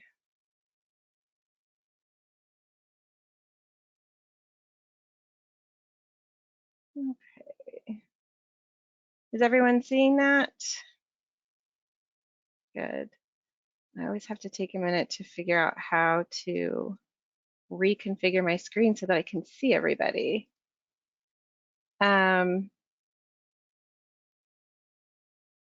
Okay, well, I won't worry about that, but I will try. I can't see everybody right now, so if you're raising your hand, it's possible that I won't necessarily see you, so you might have to speak up. And in a second here, I'll see if I can fix it. I don't want to delay. Sarah, I was able to drag down the bar right at the top of your shared screen on my screen, and all of a sudden I had everybody in teeny tiny little boxes above your screen. So I don't know if that works with you as the presenter, but it worked for me. Well, oh boy, that wasn't it. View everyone. Okay. Oh, here we go. Great. Now I think I can see all of you. Thank you. So I'm Sarah Breakstone. I'm a senior planner and project manager with OTAC and have been working with Suzanne and the Planning Commission and others at the city to evaluate your code and put together the draft action plan. And primary goal for this evening is really to talk about the draft action plan, but there's a lot of material there.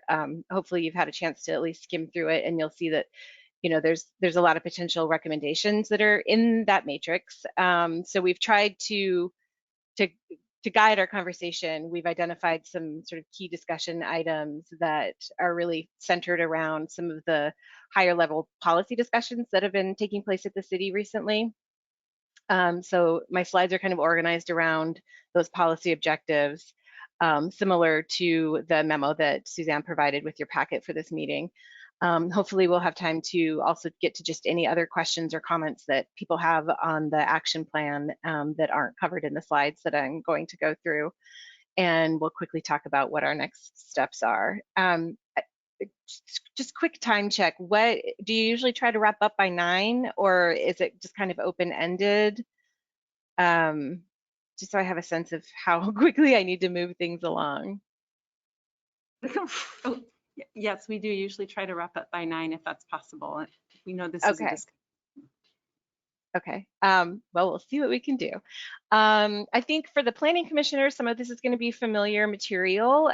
For city councilors, potentially some of this is new. So we'll just go through it and we'll see how far we get. So I think probably the first and in my mind, one of the really key policy objectives that we're looking at are ways that we can update your zoning code to broaden the range of housing types that are available in Monmouth. So this is really about providing opportunities for more housing choices for Monmouth, excuse me, Monmouth residents. And the code amendments you'll see are really focused on what we call middle housing. And by middle housing, we mean duplex, triplex, fourplex, cottage cluster, row houses, or townhomes. It's really everything in between a single family detached home and a multifamily apartment building. It's those middle housing types where we're really focusing our energy, because those housing types tend to be smaller, more compact. They tend to be on smaller lots, and they tend to provide better opportunities for affordable housing and for more home ownership. So that's where our recommendations are focused. We're really looking at, opening up all 3 of your residential zones, low, medium, high density zones, to allowing more of these types of housing. Some of these housing types are allowed in your code now. There's just these gaps and some sort of terminology, I think, that we would recommend sort of cleaning up. So you'll see, for example, we would recommend that you allow cottage clusters in your low density zone. That's something that's not allowed now. You'll see that recommendation in the draft action plan.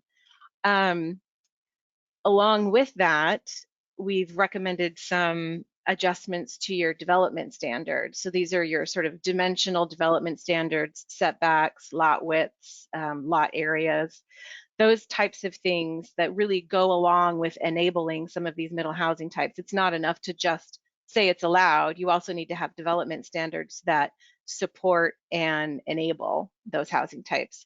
For example, if you want to allow townhomes in your medium density residential zone, for example, you really need to have lot area and lot width standards that support townhomes. So you can't have a lot width of 40 or 50 feet for a townhome, because it just doesn't work. No one is going to come in and build a 50-foot wide row of, a row of 50-foot wide townhomes. So we're going to, we looked at a lot of your development standards, made some recommendations there. Along with that, another way to increase opportunities for more housing is to increase your densities.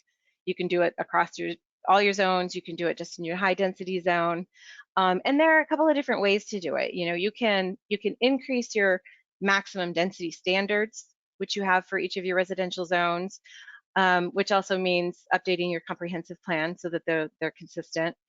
Another option is to change the way or establish a new way for dealing with density specific to those middle housing types. For example, you can add language in your code that says you are not going to apply your density maximums to those middle housing types. So for cities in Oregon that are subject to the House Bill 2001 rules, House Bill 2001 is the middle housing bill that was passed last year. Monmouth is not subject to it because you don't quite have 10,000 people.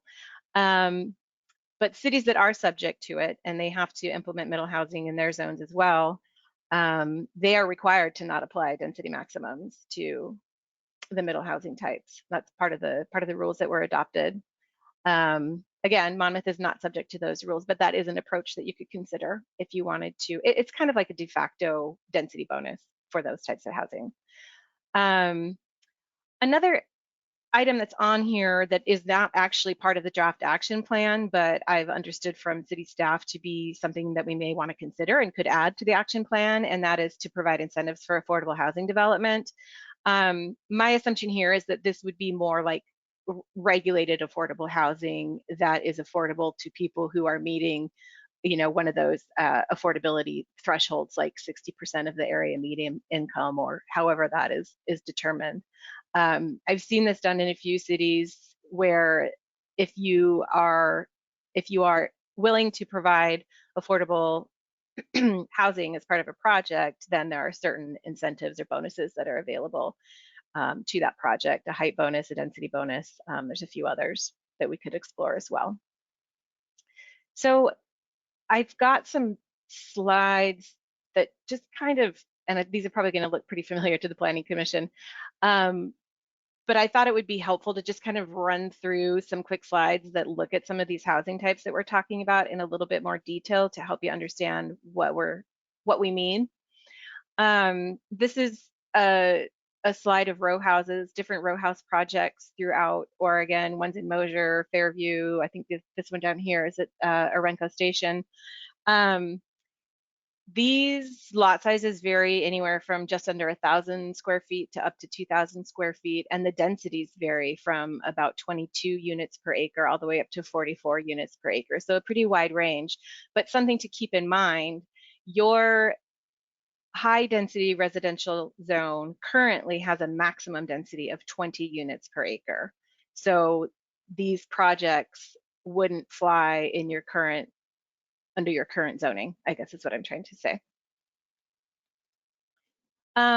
These are narrow lot developments. They're not technically a middle housing type because they are single detached homes, but they are a really interesting way to promote and support compact forms of housing that can reach pretty high densities and be more affordable because they are smaller and they're on small lots. So again, with these, you're hitting densities anywhere between just over 20 units per acre all the way up to 34, depending on the lot sizes. These are some slides of cottage clusters. When we talk about a cottage cluster, there's a few parameters that are important. Typically, in order to be considered a cottage cluster, there need to be at least 4 units on the lot or in the project. Units are typically have a footprint of no greater than 900 square feet. So they're fairly small units, and they are intended to be clustered around an open courtyard or a shared open space. They don't necessarily front on the street, the public street. Parking is typically some kind of shared parking arrangement that is located behind the units or off to the side. And a lot of times the access to these can be through a trail or, you'll have the units that are fronting on this open space rather than facing out to the street. So cottage clusters are great because they have this nice feel and this nice character. They can feel kind of low density and similar. They fit nicely in, I think, with what I'm trying to say is they fit nicely in an existing neighborhood of single family detached homes because they have a similar character, but they also do can come at pretty significant densities. So a couple projects here are right around 15 or 16 units per acre. They can go up and down from there depending. And here's some plexes, and by plexes we're talking duplex, triplex, fourplex. Again, lots of different examples, lots of different ways that plexes can be configured. They can be side by side, they can be stacked. You can have a cluster of duplexes. This project up in the corner is one in Salem, Mount Angel. It's a cluster of, I think, 7 duplexes and hits a density of about 17 units per acre. This, if you can see my cursor, this project in Salem is a triplex. Fairly small units, 750 square feet up to 1,250 square feet, but hits a density of 30 units per acre. Oops, sorry, I went too far. Backing up. So are there questions about the housing stuff, the housing sort of policy direction that we're recommending? Thoughts or concerns about some of these housing types or the development standards?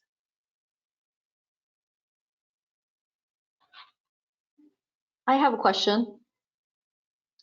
Mine's kind of a combination of a question and a comment, but when you talk about the cottage clusters, would that be similar to the cottages that are located off of Western Oregon University, off of one of the parking lots I don't even, it's across from like Landers Hall and it's tucked away. Would that be an example of? I'm not sure I know that project. Okay, I don't know if anyone knows what I'm talking about. They're kind of hidden, but it's a really nice I think, an example of what you're talking about. Mayor And, Coots lives in a cottage cluster. If you know where our mayor lives, she lives in a cottage cluster in Edwards Addition. That's a classic example right there. Yeah, and there's a cottage cluster right around the corner from you, Rebecca, on Gwen. Yes, yes, that one too. Am I unmuted? The Western Oregon townhouses, Arbor Park, are townhouse units, so they are density housing, but not a cottage cluster, because as it showed there, we have several cottage clusters in the Edwards Addition neighborhood, including the one I live in and the one that was pictured, which is my mother's house. So.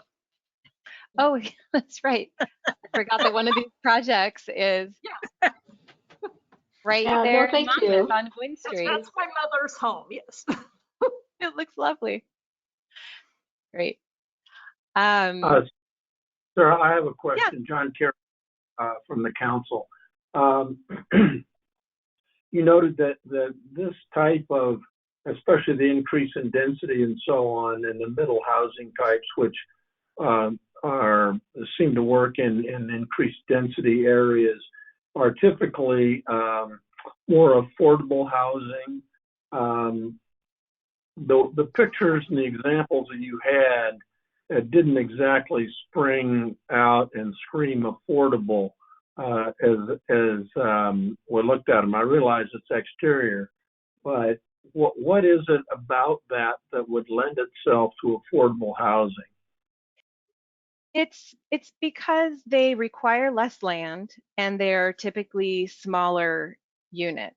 So if you have less land, you're paying less in land costs when you're trying to purchase. And if it's a smaller unit, it potentially has a reduced price. It's entirely possible for middle housing types to not necessarily hit affordability targets. But the idea here is that, you know, what you can do with your zoning code is open things up and provide opportunity for development to occur. And if you really want to push the affordability piece, then there really need to be some partner programs that go along with it. Because otherwise you are just sort of relying on developers to come in and do projects that result in affordable homes. And to some degree, the market is dictating that right now. People are looking for smaller lot homes that they can afford. But if you're really trying to hit, you know, a certain affordability level or threshold, you often need to have sort of additional programs and policies in place to get that full package. This is more about opportunity and options for development. So it would be market driven ultimately. Yeah, unless there were programs that, you know, like if you had an incentive program specifically for regulated affordable housing, that is something that could be part of your code. And then obviously there's other programs outside of your zoning code that could be in place as well. But yeah. And as you've described, and with the increased density and all that goes with that, are those typically attractive to low-income families? I mean, I just don't know that. I guess that would be my question. I think they're attractive to a lot of different types of households. I think they're attractive to single people. I think they're attractive to new families who are potentially first-time home buyers and need something that is smaller and more affordable to them. I think they can be attractive to retired people who are downsizing and don't want a big yard to take care of. So I mean, I think the market for this type of housing is broad. It has a lot of possibilities.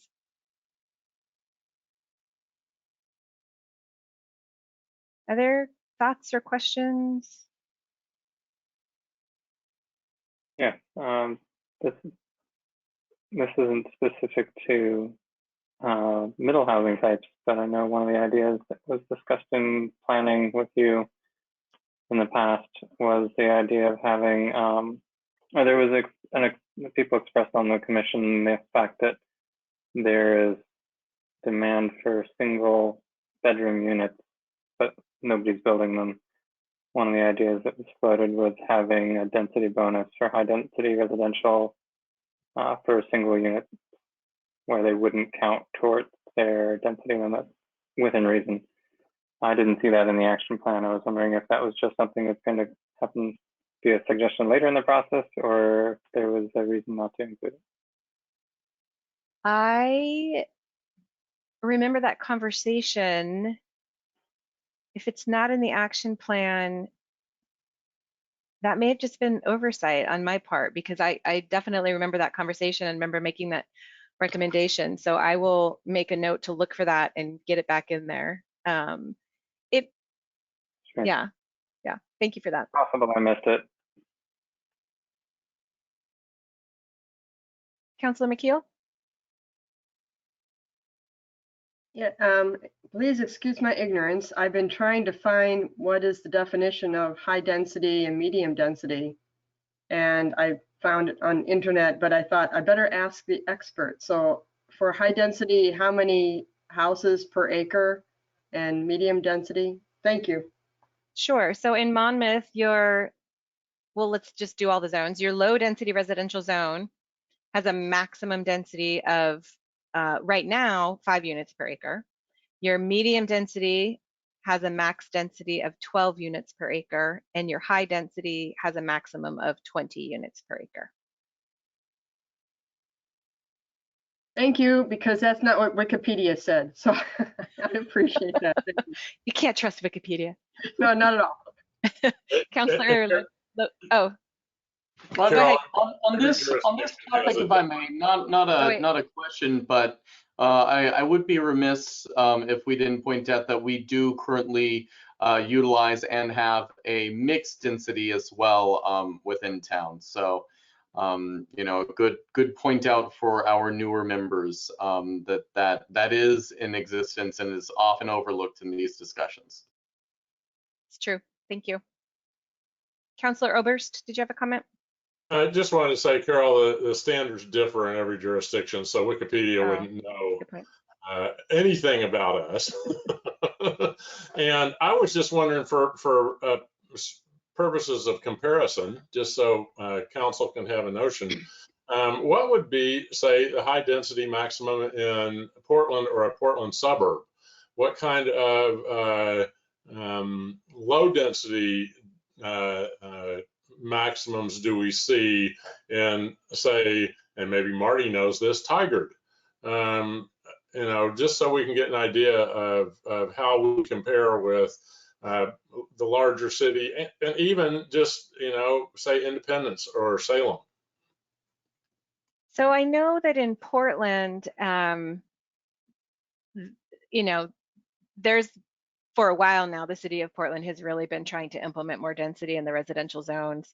I don't have the numbers in front of me, but in a sort of urban neighborhood in Portland, densities can get pretty steep, pretty high, upwards of 30 units per acre, depending on where you are and what kind of housing you're building. And then in you know, in places like the Pearl or South Waterfront, I mean, you know, they just go up from there. They can get pretty high because that's where you have some of the really tall buildings, or some of the, like, the stacked apartments or the stacked condos. I don't really know. I mean, Portland has basically moved away from having a low density zone. You know, they've, in most of their zones, you know, these housing types are allowed, and densities are pretty flexible. I mean, you can build most types of projects in most neighborhoods in Portland at this point. And I know Tigard, and Marty was there, I think, when this happened, has also implemented some of these middle housing types in their residential zones. I don't know if you have had in Tigard density maximums in your residential zones there? I'm not Actually, sure. Sarah, I think you know Tigard as well as I know Tigard, but the high density zones in Tigard are 25 and 40 units per acre. But you're right that the missing middle requirements from HB 2001 make it more like the situation you just described, which is there are going to be increasingly different types of housing in every, in every zone. So, but there were not that many developments that were there yet that had those, right, that density. And John, this is Lane. If you want to look just down the road in Dallas, the residential, the low density is 4 to 7. The medium is 6 to 12, and the high density is 10 and can go up to 40 in some circumstances. And that was where? Dallas. Oh, okay. Thanks. Other comments or questions? John Kerry here again. Just a question. You referred a couple times to Monmouth not being subject to HB 2001. What is the threshold on that? 10,000? So yeah, there's two thresholds. The first one is 10,000, and that's so cities between 10,000 and 25,000. They're called medium cities, and they are basically required to allow duplexes everywhere where you would allow a single family detached. If you're 25,000 or more, or you're in a metropolitan region, then you are required to implement all of these middle housing types in any zone that also allows a single family home. And when is that 10,000 to 25,000 number pegged? Is that something you can work into, or are you grandfathered or grandpersoned away this passage? Because I'm afraid that we're there. I think we're inside of that. I've seen different numbers, and somebody that's smarter than I am would be able to identify that. But once our most recent census is done, I think we're probably going to see we're going to be over 10. Mm-hmm. So I guess my point is you might as well. Right. Yeah, you're close. And I don't know exactly how that works. The state released a list of cities that have to comply with House Bill 2001 when they were going through adopting the rules. Monmouth's not on the list, but in terms of cities that were just right under the threshold that are like Monmouth going to be probably hitting 10,000 or more, I don't know exactly when the flip gets switched and the state decides that you have to now comply with House Bill 2001. It's a good question, and I don't fully understand the process there. But it's true, you're close, and once Monmouth gets there, then that duplex requirement becomes the requirement. Let's see, I think Commissioner Howard, you had your hand up for a while. Yeah, and actually I was thinking on the same topic was even if we don't yet meet that threshold, we will soon. And this is an excellent opportunity for us to not have to shoehorn it in later if we take the time to do it right now. And that's my only comment. And Councillor Oberst? So if we're not at 10,000, and I do wonder about with COVID and students from Western not being here all of 2020, we may actually see a little regression in our number. Who knows? But I'm wondering if the PSU estimates don't rule at the end of the day. And when PSU says, we think you have over 10,000 people, then as far as the state's concerned, you have over 10,000 people. And so regardless, we are so close, let's just do it.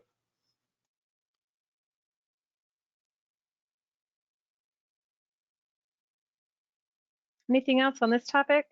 Housing If I can, and this is Blaine Shutter, I'm city attorney. I just brought up House Bill 2001. It looks to me like it's a moving threshold. So as the city grows into 10,000, that it would become subject to the medium city requirements.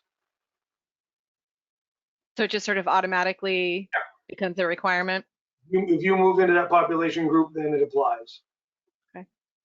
Plus, both signs coming into Monmouth say 10,232.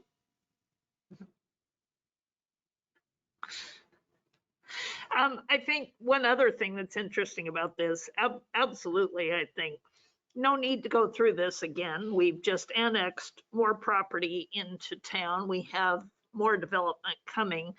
But also, as a city, we have some pretty varied housing types. I mean, obviously with the larger rental market and the mixed density development that we have.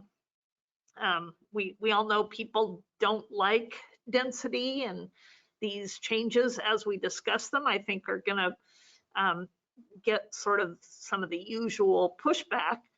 But I think we've already integrated a lot of that pretty successfully in town. So yeah, I'm all in favor of making this as flexible as we can to support the future housing we need. Great. All right. I'm going to hit the next slide, which is also about housing. So right now, your code has some minimal standards that apply to new housing.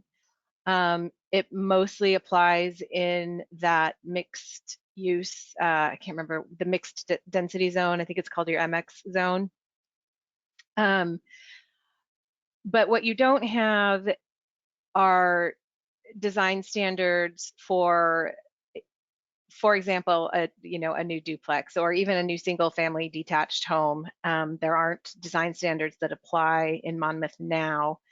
And with the addition of some of these additional housing types, the question is, would Monmouth maybe like to see some design standards that would apply to all new housing? So it would apply to single family detached homes, it would apply to row houses, it would apply to cottage clusters, triplex, you name it. These would be clear and objective standards. So there wouldn't be discretion involved in understanding or interpreting the standards. A project would either meet the standard or not meet the standard. And the intent there is that these could be approved through a city staff review, and these would not be the types of projects that would be going in front of your planning commission through design review. And the standards would be fairly simple. Things like you need to have a front entrance facing the street. It would have a little bit to do with setbacks. There would be standards in place to make sure that the garage isn't sort of dominating the front facing facade. There would be some standards for some simple architectural features to provide a little articulation on the front of homes. All of these things intended to ensure that new housing has a certain level of aesthetic quality to it and can be compatible in an existing neighborhood with existing homes in it, and is providing sort of that walkability aspect to your neighborhoods. So this would be a new section in your code with standards, and there would probably be a set of standards that would apply across the board, and then there would need to be some specific standards that would apply to, for example, townhomes have kind of a specific, they would have specific requirements. Cottage cluster would have some specific requirements because those are kind of unique types of development. Are there thoughts about this approach or questions or concerns? Commissioner Howard? Yeah, I just want to point out to council, because they haven't heard this before from when we talked about it in meetings. It's been interesting talking about density, both with this project and with housing needs analysis, and people's concerns over density. And presentations always have really attractive examples of dense housing. But going back to the comment about design standards where the garage doesn't dominate, both this and the housing needs analysis presentations, none of the photos had garages in them. And that seems to be Not a in the key. front anyway. Not in the front, exactly. That seems to be one of the key things for making density more acceptable and more attractive. So keep that in mind when we're talking about adopting design standards. I have a question. Yeah. Councillor Salinas Oliveros here. Would this include sidewalks, trees, kind of that front look to the housing? No, these would be design standards for the buildings themselves. The sidewalks and street tree standards live elsewhere. John would like them all made with brick, right, John? Sorry? John wants them all made with bricks. Bricks are charming. One thing to keep in mind is that there's always a balance when you're looking at design standards for housing and for commercial, you know, but between requiring certain things that contribute to the aesthetic, but not going overboard and creating barriers to development because what you're requiring is going to cost so much money to build that people aren't going to be interested in doing it. So that's the balance we're always keeping in the back of our heads when we're looking at new design standards. Councilor Lopez? Yes, thank you, Sarah. And my question was actually timely to your comment there.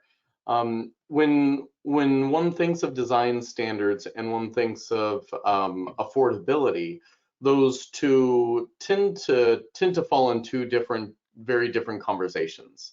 And so what strategies would you recommend to us that would allow us to have those design standards and still achieve that target of real affordability? That's a good question. Yeah. In terms of code strategies, because that's where I'm focused, what you can do is make sure that your design standards are basic, clear, objective. You can also make sure that a project doesn't need to go through a lengthy discretionary review process like a planning commission hearing. So you can streamline the process, which saves money. And you can also make sure that your standards are pretty easy to interpret and implement. I mean, some of the things that we're talking about are, you know, a certain percentage of windows on the front, having maybe a covered front porch. So there are things that add cost potentially, but I think that there are ways to offset some of those costs with your processing. And like I said earlier, if you're really trying to hit specific affordability targets, then you probably need to have additional programs that are in place along with some zoning amendments. Councillor Carey? I think personally residential design standards are a good idea. They can't be set too high, but I think they're a good idea. But your slide suggests that those residential design standards would create a more walkable neighborhood. I'm struggling to find the link there. The link has to do really with how buildings face and address the street and the sidewalk in front of them. So more walkable neighborhoods are those that are sort of more similar to an older traditional single family neighborhood where there are front porches facing the sidewalk. Houses tend to be a little bit closer to the sidewalk. They're not set back 40 feet. You don't have a lot of garage blank walls facing the sidewalk. So it's really about providing visual interest in the neighborhoods for people that are walking by. It's not necessarily, I mean, obviously sidewalks and street trees are a big part of that. As I said, that's a different part of the code, but this is really about creating an aesthetic that feels comfortable to pedestrians and feels scaled toward them and feels kind of open and transparent for them. Thank you. That makes sense. Commissioner Lowry? Oh, sorry, is it commissioner or counselor? Commissioner. How do you arrive at these standards? Do you do it by committee? It seemed to me like if you did it by committee, you'd never get very much agreement. There are some models out there that are available. We usually start with one of those. I've done this kind of work in quite a few small towns in Oregon, and so typically I kind of keep track of what's worked in other places and pull from that. So we're never trying to recreate the wheel here. We want to pull from standards that we know have worked well in other places. The TGM program also developed a model code for small cities that has design standards in it, along with some pretty good graphics that depict visually what those design standards are meant to achieve. So we pull from those resources, and then there are usually some pretty lengthy discussions with a code committee or planning commission, city council, and things get tweaked and added and removed from there. So it's a process, and that would all come in the second phase of the project when we're actually developing the adoption ready code amendments. That's when we would be looking at the detailed design standards, and I'm guessing we would have some sort of committee that would be guiding us through that work. I'm going to take just a second. Is everyone okay if we continue to 9:30? We do have a few more areas here, and I think Sarah needs a little bit of feedback from us as to what the next steps of getting community input are. So I'd really like to try to continue. Okay, yeah, let me, I think if we want to do that, we might need to skip a couple of my slides. So let's go to this one, because this is kind of one of the bigger ones having to do with economic development and what can we do in your code to support economic growth and development. And again, there's kind of a lot of recommendations in the draft action plan that get at this. One of those is similar to what we were just talking about in terms of the residential design standards, streamlining your design review approval process for projects that can meet clear and objective criteria or clear and objective standards. This is particularly important for housing, but could also be done for some commercial projects or industrial projects, so that if you have clear and objective standards, there is no interpretation needed, which means your planning commission doesn't really need to look at these projects, so they can go through a shorter review process that costs them less time and less money. So that's something that we've looked at.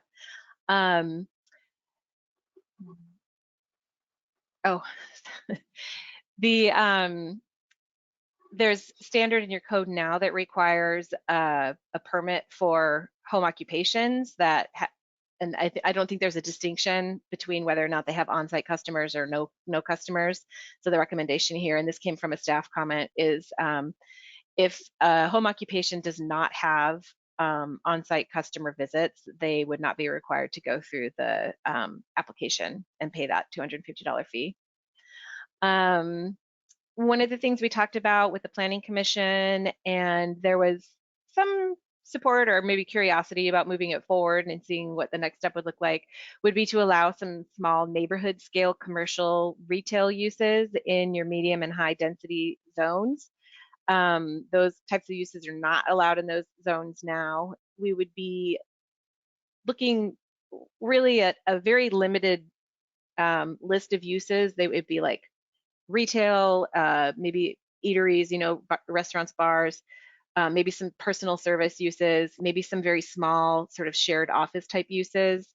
It would also come with some restrictions on size. So these businesses that we're going to be locating in your residential zones would have some size restrictions, maybe 5,000 square feet, maybe even smaller. That's completely up to the city to decide where they want to put those thresholds. There would potentially be some parking considerations with those uses.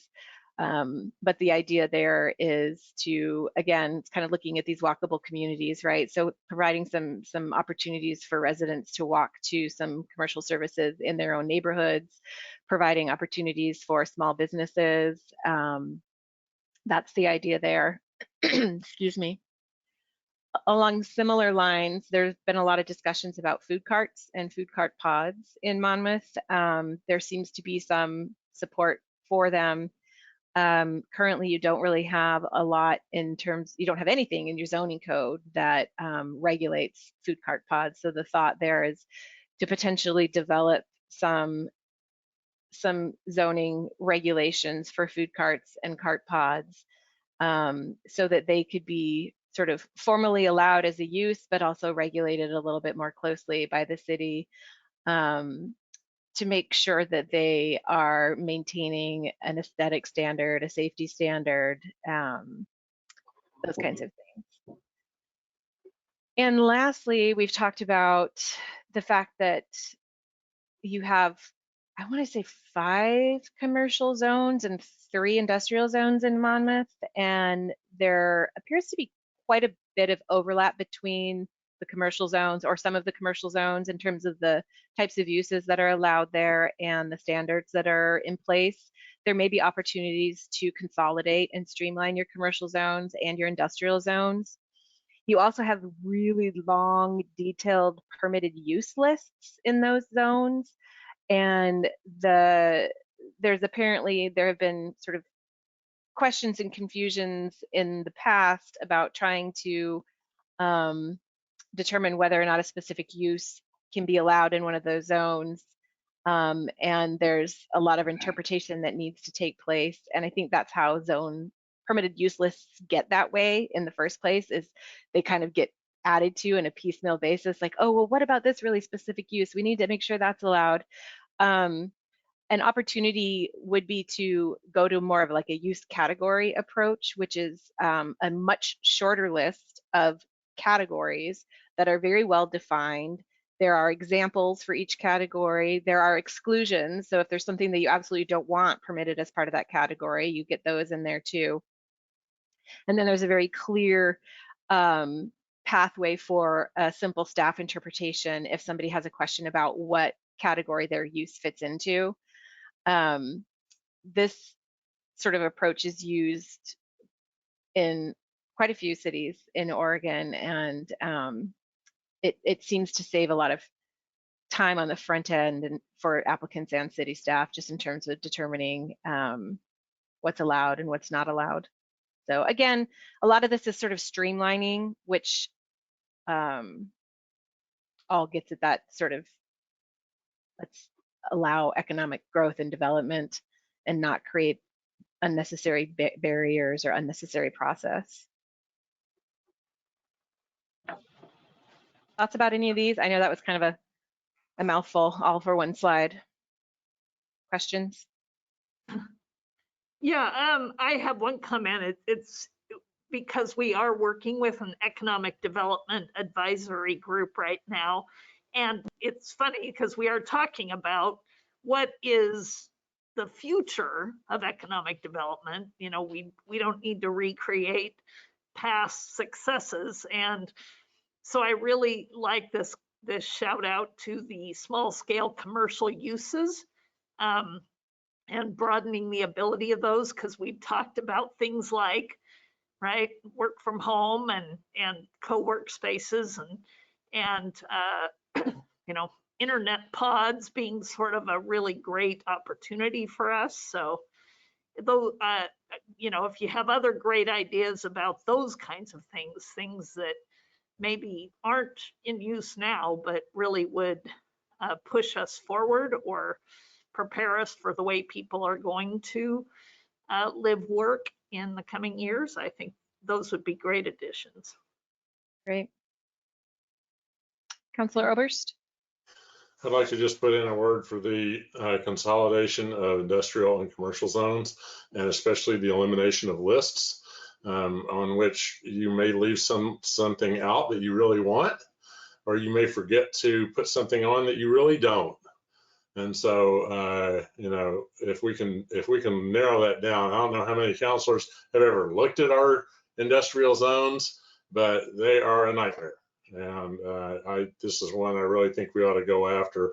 I would also be in favor of some more stringent standards around the food cart industry to try to make them more attractive, safer, you know, a place to wash your hands, things like that. So. Sure. Others?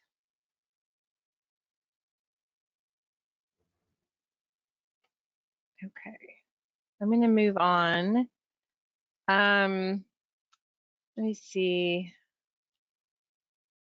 I do want to get to this last question, and since we've only got 15 minutes, I think maybe I'm going to skip to that one. One of our next steps is going to be a community meeting.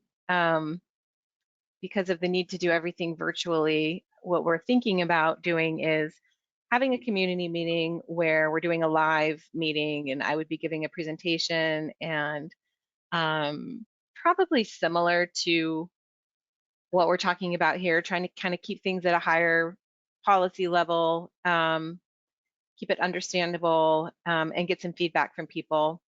At the same time, I think we're also going to launch some kind of online survey to just capture people who don't want to come to a community meeting, and the survey will be up and running for a couple of weeks, and then we'll be able to pull the feedback that we get from the survey. So I guess one of the things that would be helpful to hear from this group is there feedback that you would like to hear from your citizens? Are there questions specifically that you would like us to ask, or topics? Are you interested in hearing what people think about these housing types?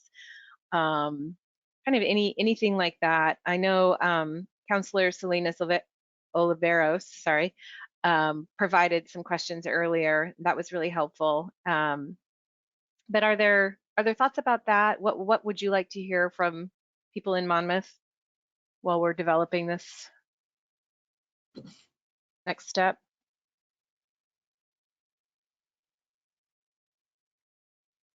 I would be, oh, Councillor Oberst.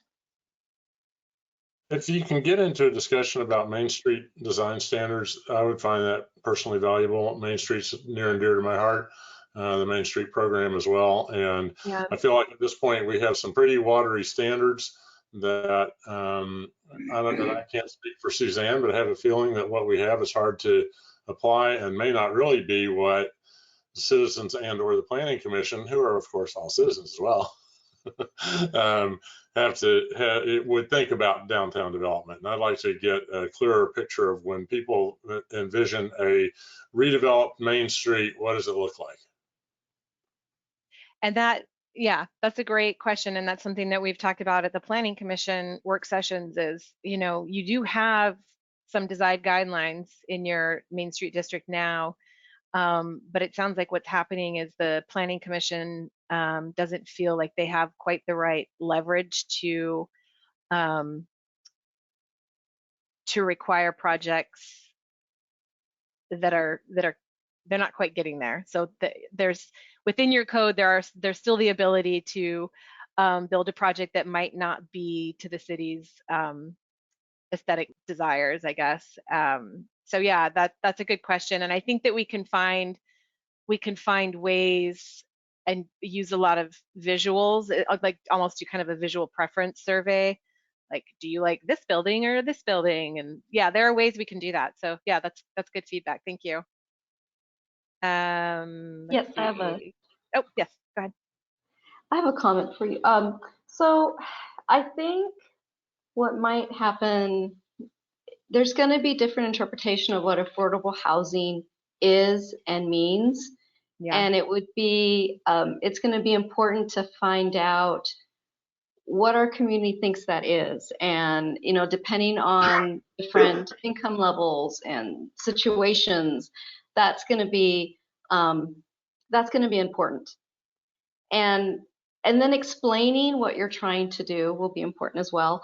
The other thing I would recommend at this community meeting or public meeting that you're having, Are you going to have interpreters? Are you going to have it closed caption, sign language interpreters? Are you going to have the survey in Spanish? Like, how big of a cross section of the population are you going to be reaching or searching for when you're looking for this type of feedback? That's a great question. Suzanne and I haven't quite gotten into that level of detail yet. We've just recently started to think about what this community meeting could look like. My hope and my preference is that we would have simultaneous interpretation during the live portion and a translated version of the survey. That's not kind of within the scope of my work. So I'll need to work with Suzanne and others at the city to understand what the possibilities are there. I don't know if Suzanne, if you can speak to that now, or if that's something we need to talk about later. Yeah, I think I'll have to give some thought to that. Usually the minimum, like our council meetings, it's offered that if folks need accommodations to please contact us beforehand so we can make those arrangements. We will definitely have the survey translated into Spanish for folks to be able to have that in both English and Spanish versions. So real good feedback, and we will broadcast the invitation widely. It's meant for the whole community, so we'll get out something in our community notes and our social media channels and in our website. So yeah, so then just hopefully you can help us spread the word through your networks as well. I have a list of stakeholders and interested parties, people that have just over time expressed interest in this project, and so we'll definitely target them as well since they've to take notice of that. Thank you. Let's see, I see a comment. Did Commissioner Cable, did you have a comment? No, you kind of answered my question. Okay. Thank you. I see. Oh, yep, I see you. Yeah.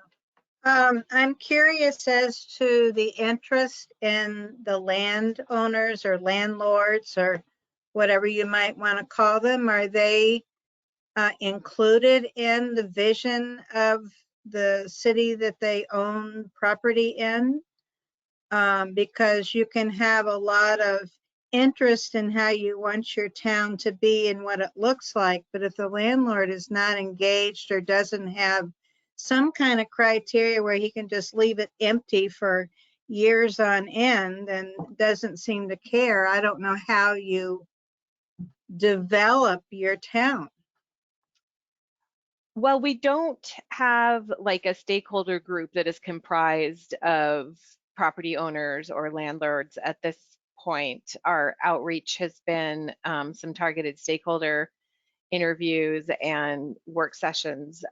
So hopefully the community meeting will generate some interest among property owners and landlords. And I also think as we are moving into phase 2, where we're actually developing standards and criteria and code language, typically when I do that kind of work, I like to work with a code committee that's kind of a technical advisory committee. And I think that would also be an opportunity to pull in some developers, some landowners, some landlords, to get that broader perspective then. But we haven't specifically targeted those people yet as far as this project goes in this phase. Donna Cable.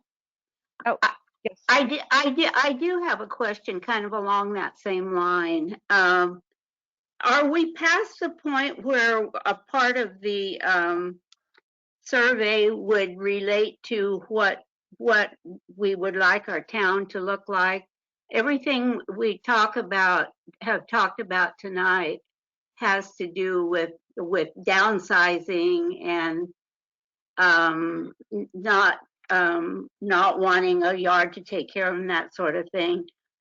We happen to be in the real estate business, and it seems to me like there's a big market for single family homes, and it seems to me like we're pushing that away from our plan and talking about getting smaller and more dense, where in the real estate industry in this area, I mean, there are people that are waiting for houses, for single family homes. And when you look at how a single family developments, how quickly, I mean, the homes are sold in the before they're built. It seems to me like we're not taking that into account. Am I wrong? And would the survey have any questions that address that? So two things. We're not precluding at all single family detached development, and nothing that we would, none of the changes that we recommend are reducing or limiting the opportunities for single family detached homes. But what we are doing is opening up opportunities for other housing types that don't exist now, so that developers who do want to do something other than a single family detached development have that option, and so that residents who want to buy something other than a detached home on its own lot have that option. So it's really about flexibility and providing opportunity, and giving a broader variety of choices for things that could happen in Monmouth. But it's certainly not about precluding single detached homes on their own lots. It's just about adding others. And then the second part, yeah, so I think the online survey will definitely have some questions in there about housing and what kinds of housing people would like to see, what kind of housing they think is missing from Monmouth now. So yeah, I think that we could ask some questions about housing, and I think we should, because people always it just seems like we're talking beyond that point at this time. Well, I think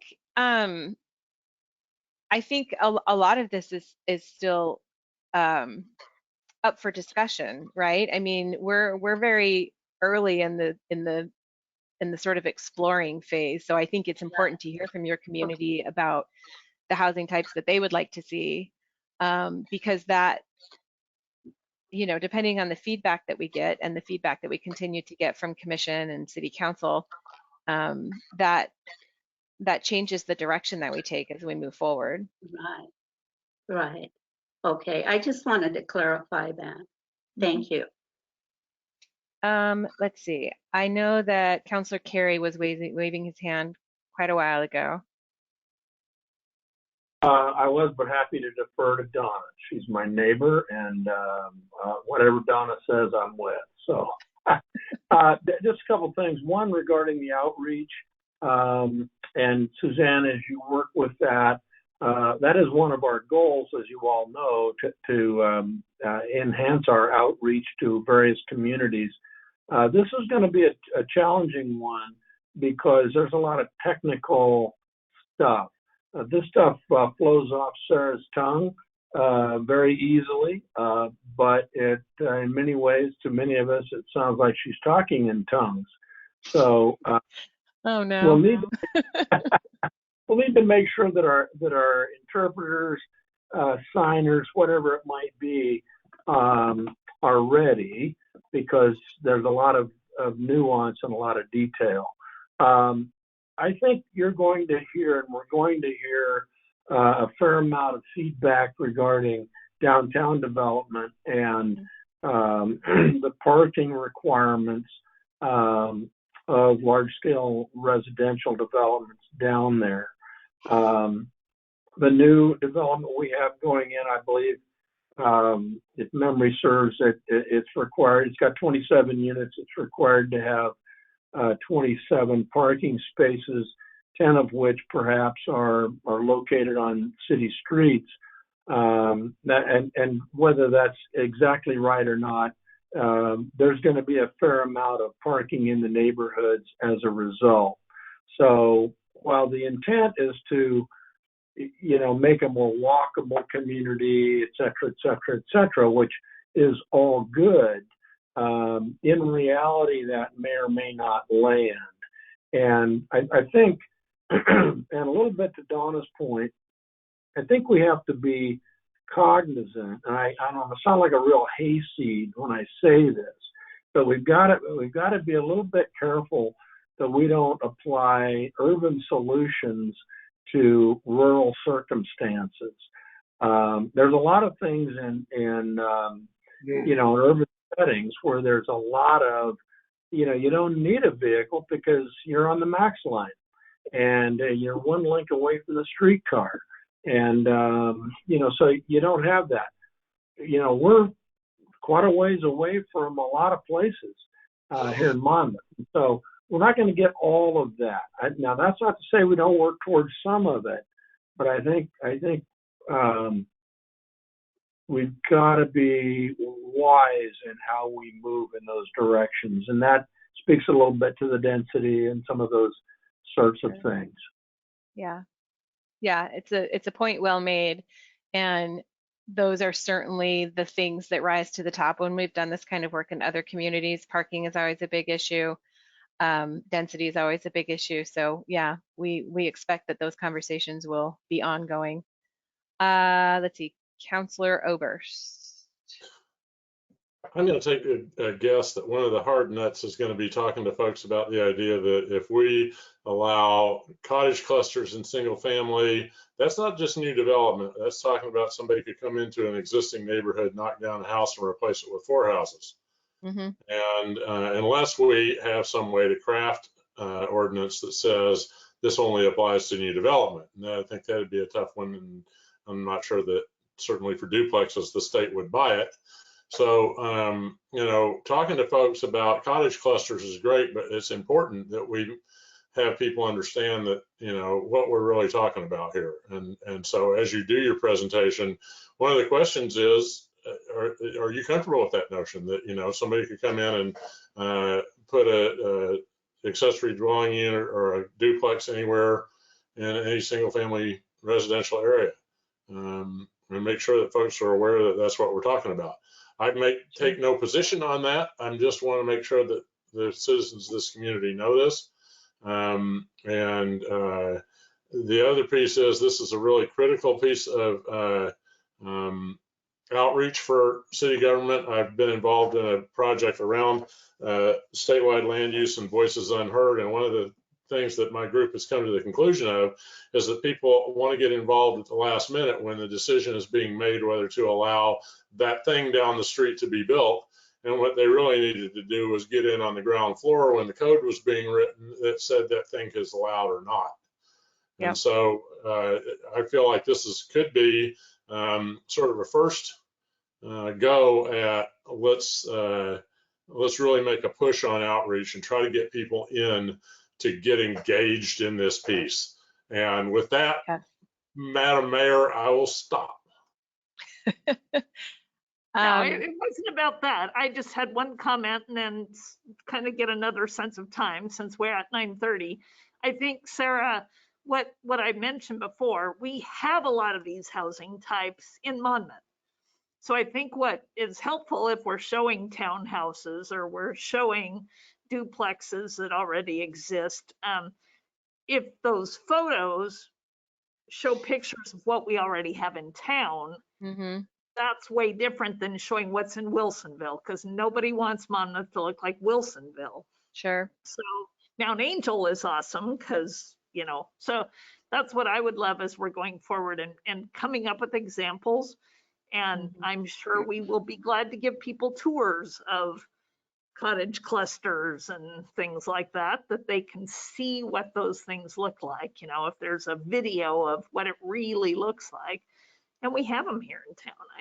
So that's my comment about how we engage the public and come back. I'm thinking probably this discussion is really percolating a lot of things for many of us. What would be a window in which we could give more feedback like this on a survey particularly? I'm sorry. So So do you have a time that we want to try and develop this? Because if we all get a bunch of questions flying at you or Suzanne in the next week or so. We hadn't landed on a precise date. The community meeting itself, the live portion, the live event, we have tentatively scheduled that for, there's your zoning, March 11th. The survey, I was looking at maybe running it like March 8th through the 22nd. We may need to push that out a little bit because I want to make sure that it's really well developed, and translation usually takes time. And if we're trying to pull in images from Monmouth, which I think is a great idea, that takes time. I might have to recruit some local photographers. So that I can see that getting maybe pushed a little bit out. I think the community meeting we can do on March 11th, and maybe we kind of use that as the launch to the online survey and let people know that that's going to be happening the following week or something. So I think Suzanne and I can talk about that a little bit more offline, but I think for the survey, yeah, I just want to make sure that we leave ourselves time to make sure that it's fully developed and that we're going to get meaningful feedback from it. So that said, if you do have additional comments on that, or I guess on any of the stuff that's in the action plan or anything that we didn't cover tonight, I would say forward those comments to Suzanne, and she will make sure that I get them, and I will review them, and I will be preparing a final version of the action plan for sometime in April, and then that will be brought before City Council, maybe also in April, and then we start planning for phase 2.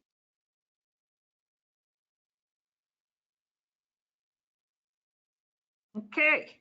Great. Well, thank you all for your feedback and conversation, and perspectives and good ideas. So there's the best offer you've had all night, Sarah. Chris Lopez is a professional photographer, and he just volunteered to wander around town and take some photographs. So perfect.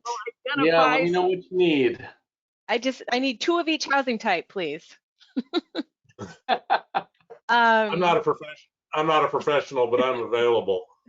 So John, you know the housing types. You take Chris around, and you guys.